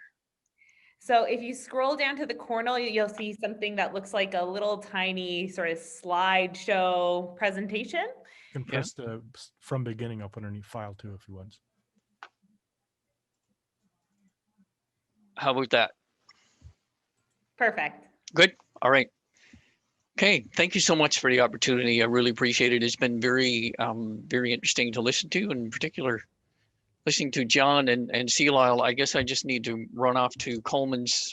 I don't know, John, if there's any point in me running to Coleman's now. They're probably already sold out. But I really appreciate the presentation on that for sure. So Dennis and I are going to talk about healthcare innovation. And first of all, we'll just define, I guess, what we mean by innovation, and then I'll do a little, I guess, an update on what Western Health is doing as it relates to innovation. So I'll just turn it over to Dennis for a few minutes to just talk about our, I guess, our definition of innovation and what we mean by that when we talk about innovation. There's a tendency to think technology whenever we think about innovation, but certainly that's not how we necessarily view innovation. Of course, it's a different thing, or even though it may involve technology in a lot of cases, it doesn't constitute innovation. So I'll just let Dennis talk to you a little bit about that, and then I'll just move into giving you an update on some of the things that we're doing here at Western that we understand to be innovation. In fact, we have several awards that we won for innovation and for innovation technology. So Dennis, I'll just let you take over from here. I think David's stealing part of my thunder. One of the things that happened when we redesigned roles, and I agree with you, in Newfoundland, we often have more roles reporting to one shop than, say, an equivalent in Ontario for sure. But when innovation came under me, I would think that on a whole, I thought of innovation as how do we use new technology? And I think if you only look at innovation as how you use new technology, you're probably missing a lot of innovation. You are missing a lot of innovation. New technology may be a part of innovation, but innovation really is the process of creating value by applying novel solutions to meaningful problems. So really it's doing things differently to get better results. And whether that's using new technology or potentially using old technology or old ideas, which was mentioned by our presenter from the Bombay area with the physiotherapy. So whether we're looking at old ideas, but doing things differently so we get better outcomes. I think innovation can often build on ideas that are done elsewhere. And sometimes even in innovation within Newfoundland, it's taking ideas that are done elsewhere and applying them to our unique, so not even a new idea, but taking an existing idea, but applying them to our unique circumstances in Newfoundland. I would say with respect to innovation, and we've seen this, is crises are often a driver of innovation. And some of the things that's been accomplished in Western Health over the last 8 months, I would have envisioned taking years and under normal circumstances to advance. So crisis can drive innovation, and problems we should look at as an opportunity to do things differently, do things new, and come up with better answers. So look at a problem as an opportunity for innovation. The only other caveat I want to say right now, and then I will hand over to David because he has taken the lead, is much of what we're going to talk about is looking at some technological solutions to problems. But as I said, if you narrow your scope to just the technological or new advances in technology, you are missing opportunity. And I would really encourage people to look when they have problems or things that seem insurmountable, that this is your chance to really innovate, whether it's a crisis because of a pandemic or a crisis because of staffing. And in some ways, and I would have this in one of my chat sessions talking about virtual care and telemedicine, and this is where a lot of our talk is going to be. Sometimes we forget innovation. Newfoundland was actually the first place, my understanding, in the world to be doing telemedicine with a Dr. House in neurology back in the 60s or 70s. And we were the world leaders at one time. And it seems that we lost that, but our goal would be to be world leaders again in how we provide care and access through new technologies and new innovation. So I'll hand over to David. Thank you.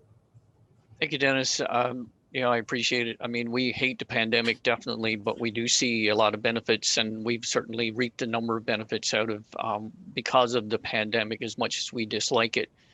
So I want to just talk to you briefly about innovation in Western health, and there's a couple streams that we looked at for innovation, and we look at efficiency and certainly and enhancing access. We want to, when we see, and I think most of you would agree, you have any insight at all into healthcare delivery, efficiency is certainly not the first thing to come to mind when you see healthcare delivery, and but it is something that we want to change and be more efficient. And the same thing with in enhancing access is something that we do need to work on. It is one of the problems that we see within the health authority. So I just wanted to give you a little bit of an overview of what we've been doing with improving efficiency. And one of them is our automated notification system that we recently implemented. And you'll see now in most organizations and companies where they're scheduling of appointments that you see this automatic notification system, but this is new in healthcare for us, and we've implemented that. And so there's a lot of no-shows, which costs us a lot of time and even money from our physician perspective and our provider perspective if patients are not showing up for appointments that might have been booked, several months prior, and then not showing up. And so when we implemented an automated notification system for that. And so we've seen major improvement across our organization as a result of the automated notification system. Also, this is another issue that we identified: discharge notification and bed turnaround times. As you can imagine, the just-in-time system of delivery, when we look at our beds, often we found were closed or where patients were not in those beds, but the beds weren't cleaned, and there was people in that meeting would not be aware that the bed is available for a patient to be admitted into, or housekeeping would not be aware that the patient would need, that the bed needs to be cleaned. And so we've set up a process for everybody is notified once that patient comes out of that bed or is being discharged, that there's a process for the turnaround to make that bed available for a new patient coming into the system. So you can see how important having that kind of efficiency built into the system when it comes to bed utilization in particular. Also around lean management or lean technology or methodology, we have a number of our providers, are certainly staff within our organization, are trained in lean, yellow belt and even black belt and green belt technology, are basically looking at lean and looking at different items within our programs within our system that need to be more lean in how we deliver services. And so we're working through that process as well. Some of the things David, that, yeah. I just and we look at efficiency and we look at access, but obviously Western Health is number one priority would be quality of care as far as when we look at innovation. And I think sometimes we miss the fact that more efficient care is often going to be better quality care. So if we're more efficient in moving beds and getting them timed correctly, that will mean people move out of the emerge department quicker. And we know that people waiting in emerge for beds is not actually high quality care. When we look at a lean methodology, and I think lean sometimes takes fault that people don't think there's a quality aspect, but part of it in lean would be saying only do things that add value to care and eliminate errors and mistakes, because they actually take away value and add time or cost. And so although we may not have a lot of focus on quality as we walk through this, we do know that our number one goal of mine, and David's heard me say this lots of times, is safe, high quality, efficient, patient-centered care, because I often think, or efficient and effective. Often we do a lot of things that have very little value and potentially have risk. And so trying to eliminate the things that have little value and potential risk will result in more efficient care, but also much more high quality care. And ordering the right test the first time, ordering the right procedure the first time is a huge safety benefit. So although the focus when we're looking at these are going to be potentially efficiency and access, the goal with the efficiency and access is to actually improve quality. Very good point. No, thanks for bringing that up. So just to continue, we've also, you talk about the number of roles that I guess that I lead, and one of them is the Healthcare Innovation Steering Committee. And we looking at our, in fact, it is a directive that we innovate. And so we've been working through the steering committee for the last year and identifying the problems that we want to innovate on and or we need to innovate on. And so we've identified and we've spent some time now identifying what our priorities are that these problems that we have that we need to solve. And one of them is around, we've identified our rural emergency departments and primary healthcare are two priority areas that we want to be innovative on, and we are developing solutions to be able to I guess to ensure that these services will continue and be even more effective going forward. And rural emergency departments, we don't see a great future unless we change the way we currently do things with managing and staffing our emergency departments. And so we're going to be looking at innovative solutions for our emergency departments and also around our primary healthcare and looking at innovative solutions to be able to ensure that primary healthcare initiatives are embedded into the community, because we don't see a big change in health care or in the health of the population unless we do basically change our psyche and the way we think about primary healthcare services and how that can be embedded into our communities. The other piece that we did here in the last year was a community health assessment, and we identified a number of priority areas that you can see here that we, in doing our survey with our population, we've identified that access to primary care was a priority that our region, the population within our region is looking for. Access to mental health and addictions, well, we've seen a lot of improvement and a lot of innovative solutions, certainly through virtual care.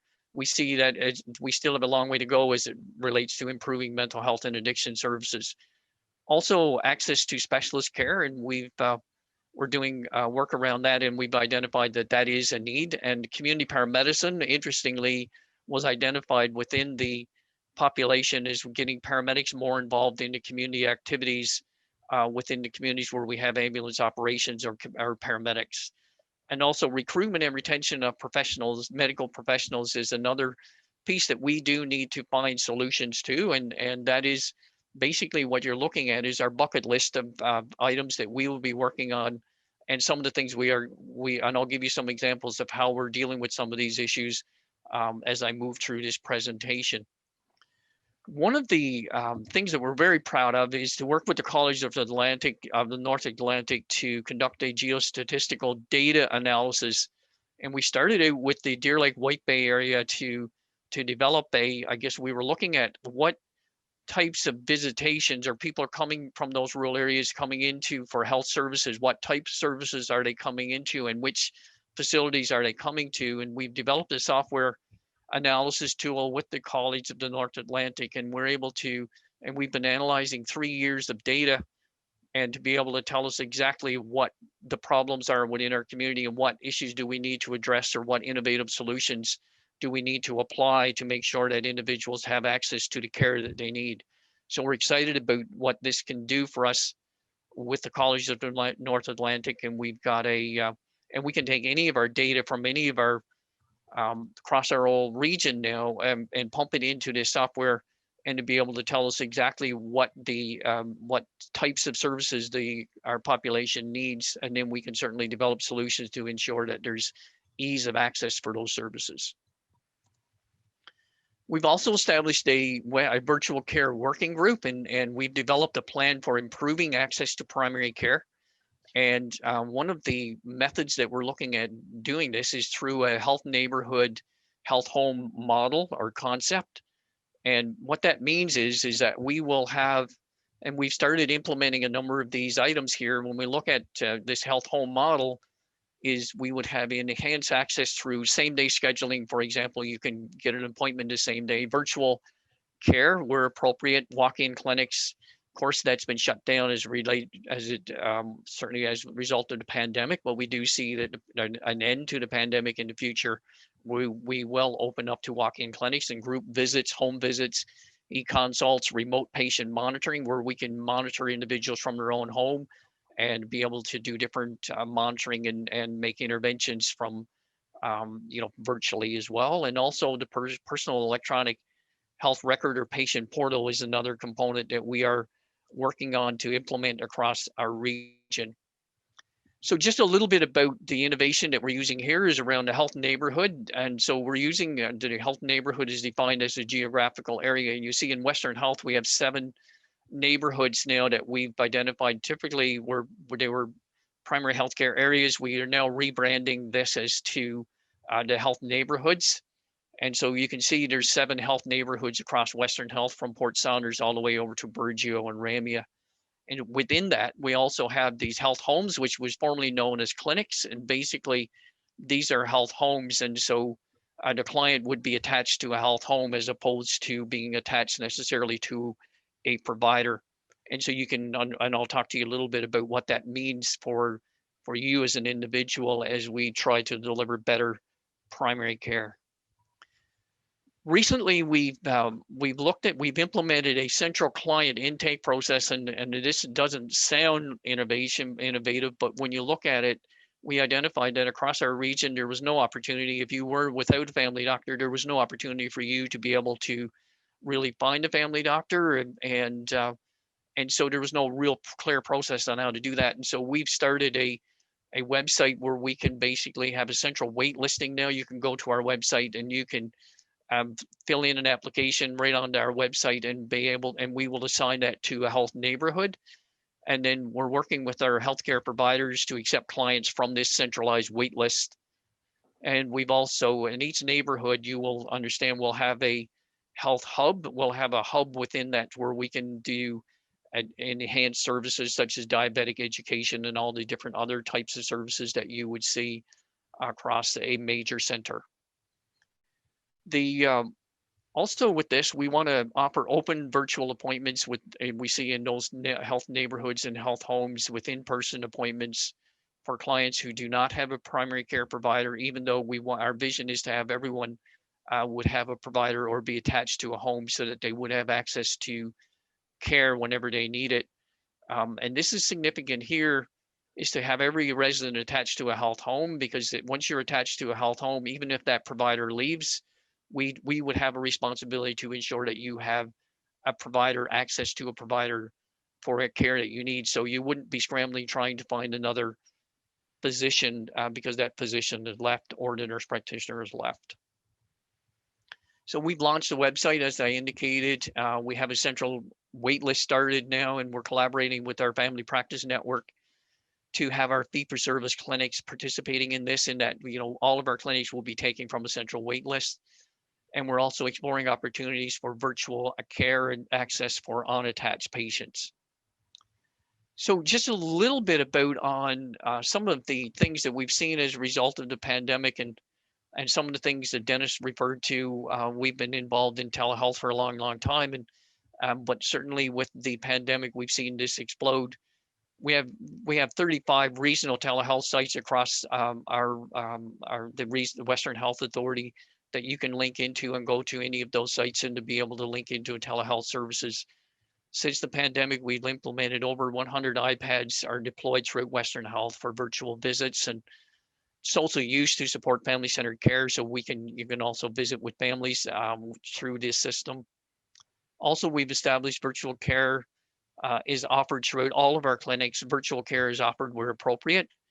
And we also provide virtual care locums, and we actually have physicians who are providing coverage to our clinics even from out of province, and certainly within the province, from anywhere from St. John's across any of our little communities across the province, that we can do virtual visits to any of our clinics within, whether it's Port Saunders, Deer Lake, or Bay St. George, or Corner Brook, or wherever. So that's one of the things that we've seen a major benefit with virtual care over the last few months. All of our acute care units now are virtually linked together, which means you could see a physician on any of our units. And also we've implemented the TELUS EMR, which is electronic medical records across all of our health homes. And that opens up huge doors for us to be able to deliver virtual care and provide continuity of care across all of our health organizations that have the TELUS EMR. And so that is an exciting piece of work for us for the last year. Yep. Just sort of people that are not used to our lingo, an EMR is an electronic medical record. TELUS would be the company that the province and the Newfoundland Labrador Medical Association decided to use in unison. So this is, instead of paper charting, it's an electronic chart that can be accessed from anywhere as opposed to just in the doctor's office. It also, when you use the system fully, can review and look at all the, say, all the diabetics that would be in my practice, and are they meeting standards, or I can use it to look at, am I meeting goals for blood pressure management, or am I meeting, does anyone need their pap smear or their test for colorectal cancer or other screening, is it done enough to date? In some ways, if you could just use the EMR or the electronic medical record as a fancy paper chart, but we're really envisioning using this to really build quality into care, but it has also really helped access, because I can access, if I'm registered with the thing, I could access the electronic medical record from St. John's. It's really enabled us to provide virtual care that provides a continuity that would not exist without this tool. And the electronic medical record is not a new tool, but very few people, I think, would be using it to its full capacity, and it has an opportunity to really revolutionize how things are done. But just as it's a term we use all the time, but for many people around the table, they may not have understood what EMR is. So the electronic medical record, if used minimally, it just replaces a paper chart, but if used properly and innovatively, it can change how you provide care. Absolutely. Thank you, Dennis, for clarifying that. Also, we've implemented remote patient monitoring, and that simply means that we can put a device, for example, during COVID, we could put a device on you.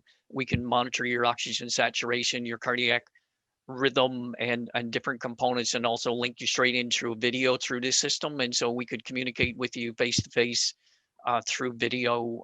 So with this remote patient monitoring system, so there's all kinds of applications for that, for cardiac monitoring and diabetic monitoring and things like that.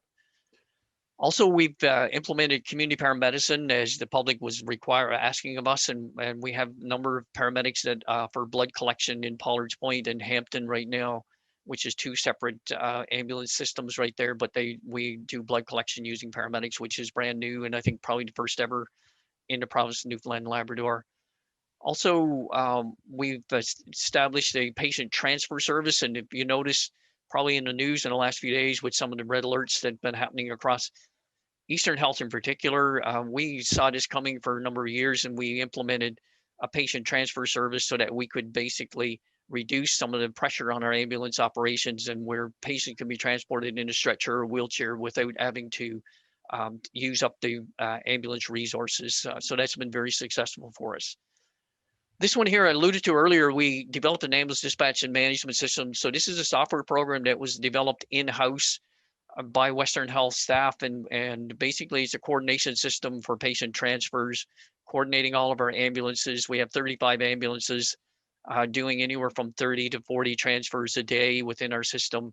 So this system actually helps us coordinate transfers, and if there's an opportunity for a public exploitation of this commercially, this is a product that could certainly be used commercially, and we've had lots of requests from across the country to have this I guess implemented commercially, which we haven't been able to do.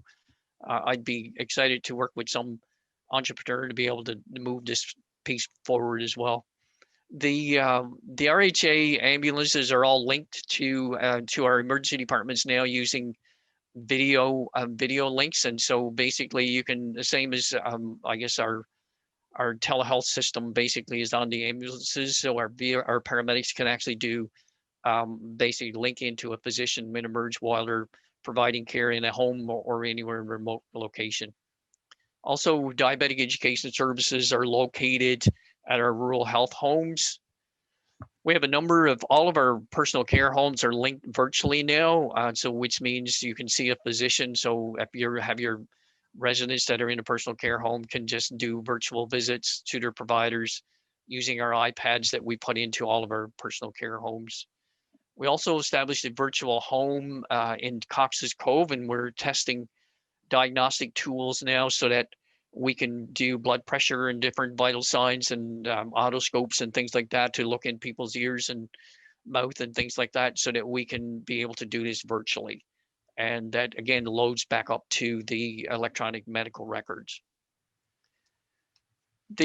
Finally, and I'm finished now, and I think I need to share with you, Western Health has been recognized for 5 leading practices in the last couple of years from the Health Standards Organization. That's a national quality assurance, as Dennis talked about.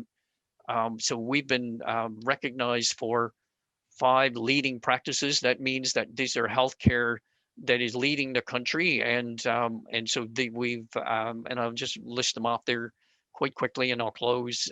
Patient-driven hand hygiene auditing, as you can imagine, through the pandemic, how important that is. Also, psychological health and safety in the workplace. We have a leading practice for that, and also using telehealth to facilitate services related to autism spectrum disorder. So we've got a leading practice for that, and also optimizing care of the frail and elderly in long-term care with diabetes, and so leading practice there. And the other one, finally, which is very interesting, is making memories in long-term care, and one wish at a time. And I don't know if I can, how much I can share on this one, but basically we do a review of each one of our clients and see what they would wish to do, and then we would work with those clients to make sure that that wish is come through. And so it's almost like a Make-A-Wish type of foundation.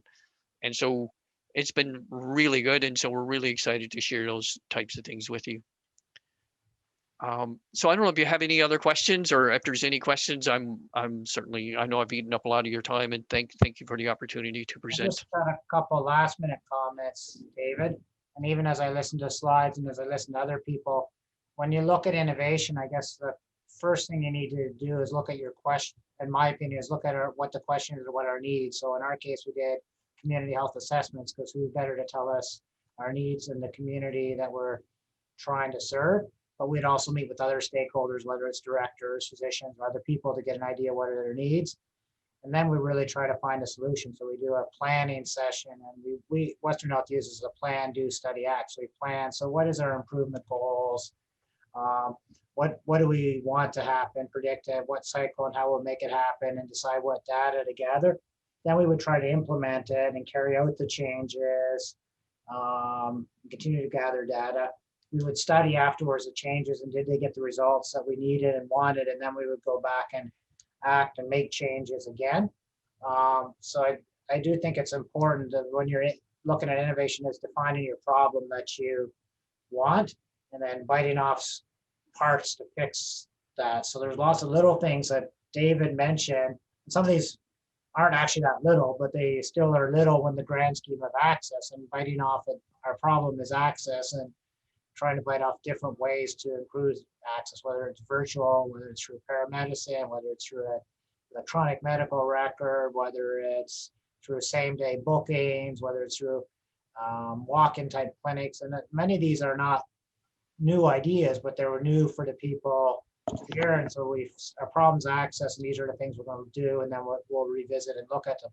The only other component that I will say more as a heads up, and in some ways, pandemic has made it easier because people have known that they've had to change, but I'm not always convinced organizations do as good a job with change management as they should. And I would strongly suggest, if you're going to be looking at doing things differently, you spend some time studying change management and really implement that into how you work. So there's lots of different change management frameworks. I'm not going to tell you which one, but if you're trying to do things differently, which is how I would define innovation, differently to get a different result and get a better result, you're going to need to have change. And people generally like doing what they're already doing, unless they are the person that comes up with the change idea. So I would suggest looking at change management. And although we didn't go into those details, almost every one of those things that David mentioned would have required a significant change management plan, because it's very different way of doing things than was done before. So I will stop. Very good point. Very good point, Dennis. Thank you.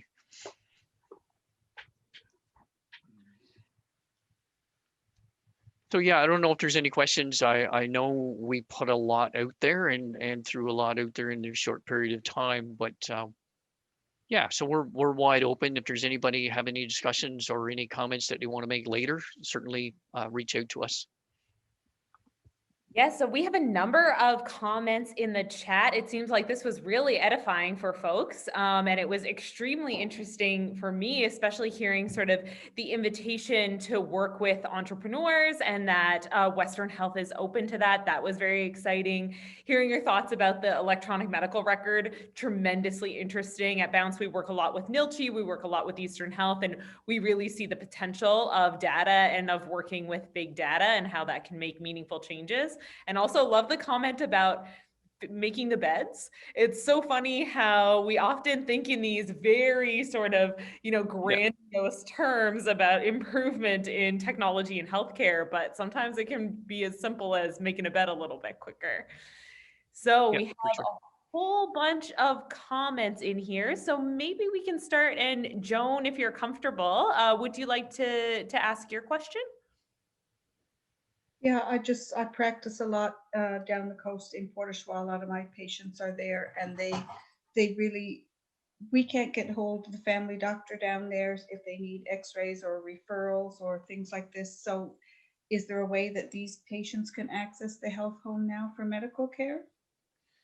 So it's a good point, and we're in the process, Joan, to be fair, we're in the process of implementing this now, and we're just starting to roll this out now. And certainly over time, we do see that, yes, as an opportunity for sure. So we've just started to roll out the health homes within the last few months, really. And so as we roll this through, yes, that will be, that would be our goal, is to make sure that everyone has access to a health home. And so we look at where would people find out about it? How would we know when it would be available in that area? So we have a number of primary healthcare managers, and for example, Erica Parsons is primary healthcare manager in the Bombay area as well. And so we have a number of community advisory councils that are throughout our region. And so I don't know if you're familiar with our community advisory council, but we have a very active community advisory council across our region. So these are some of the things that we would promote that within each one of those primary healthcare home neighborhoods through there. Well, I'm on Kara's email list, so I would get an email notification or something probably as services roll out. Yeah, we're just starting to roll this out, and so we would do a public service announcement, for example, our Facebook page. We just started announcing that through our Facebook page at Western Health, and we will be doing public service announcements as well as we roll it out. Yep. If I could just interject, Joni, this is Erica. You and I can chat about how that's going to roll out for Bombay and Port Saunders, and I can definitely bring you up to speed around where we are with specific initiatives for the Bombay Port Saunders health neighborhood areas. It will vary across the region what it looks like, but if you like, I'll definitely catch up with you after. Okay, yeah, because I was going to connect with you about something else anyway for an invitation. And is this only medical, or is this rehabilitation services as well? Is it the we can talk about the access needs and implications across allied health. Okay. Yep.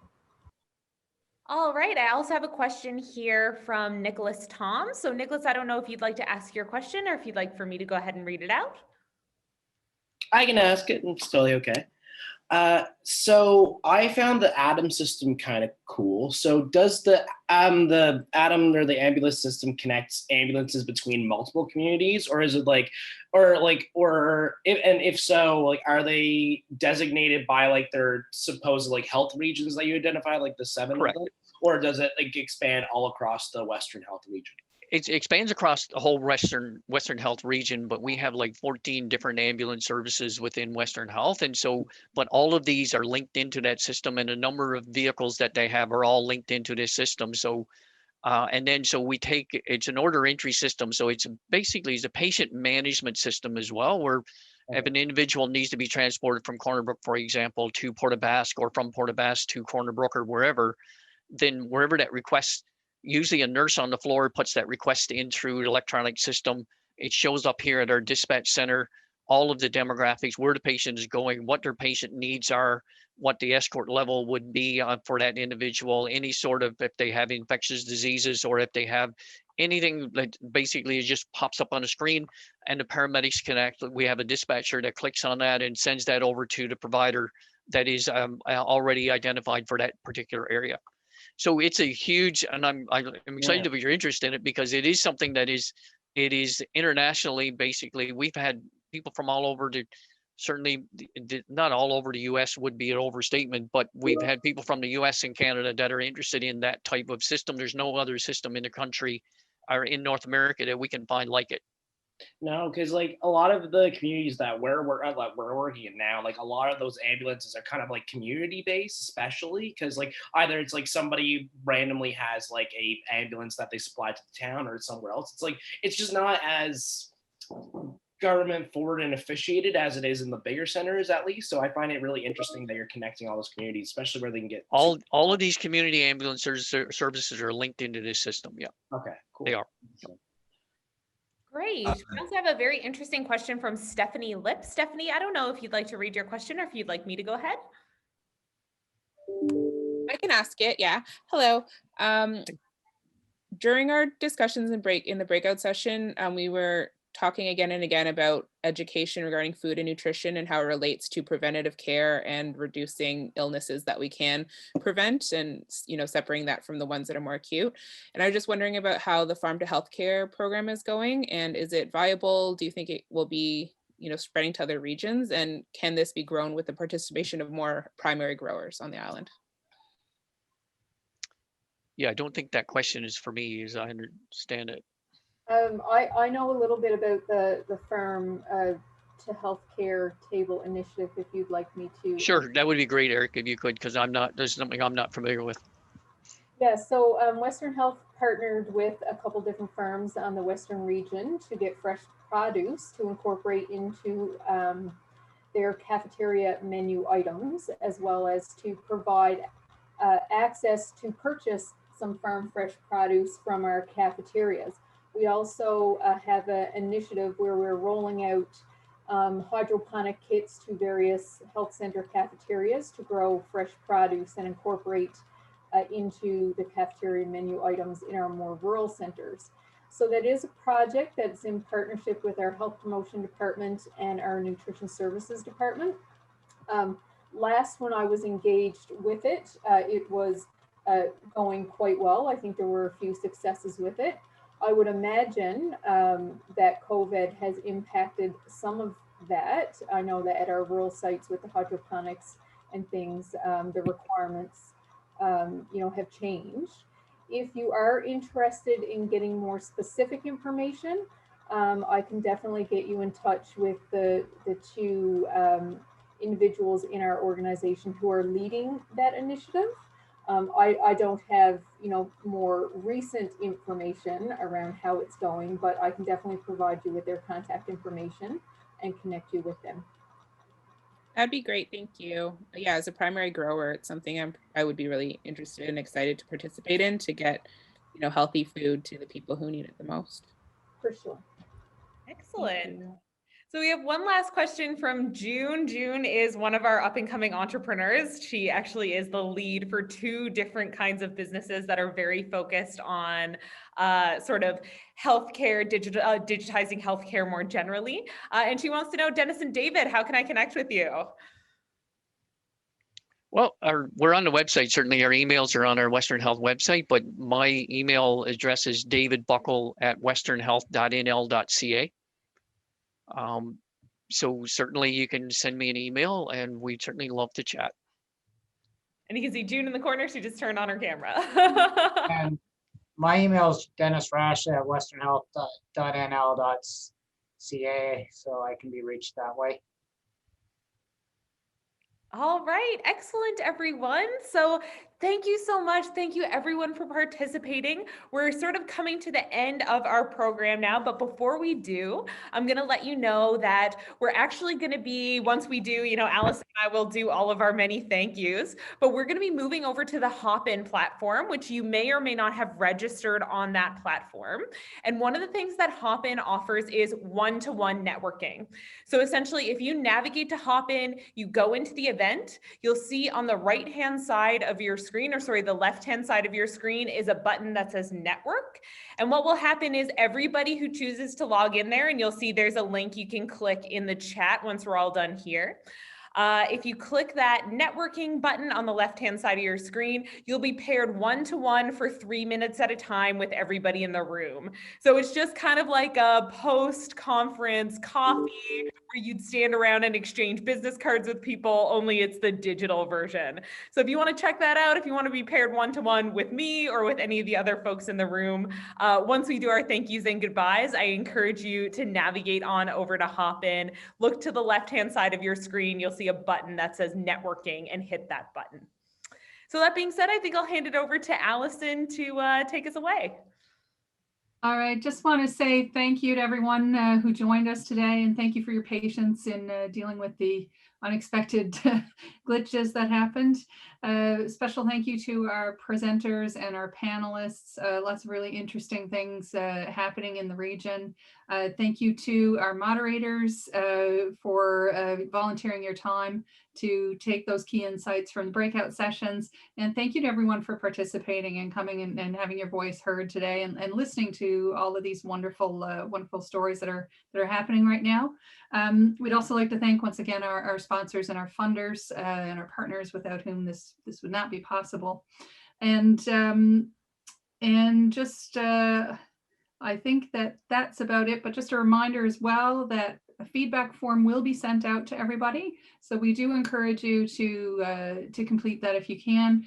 That the information that we get from you in those forms will help inform future programming and events like this. It also helps us to continue to receive funding for events like this. And anything that you didn't get a chance to say today, please put that in the feedback forms. To our presenters and panelists as well, I've just sent you an email saying thank you once again, and also requesting any information that you'd like us to add in the summary that we'll be sending out. So if you could send us copies of your presentations or descriptions of your business and whatnot, then we'll be happy to include that and your contact information for people wanting to reach you. And I'll just have one more thing I want to mention regarding Navigate. We're soon going to be launching a new website, and on that website will be a business directory. So any local businesses who want to put their new products and services on there, by all means, please contact me, and we'd be happy to help promote your business. All right.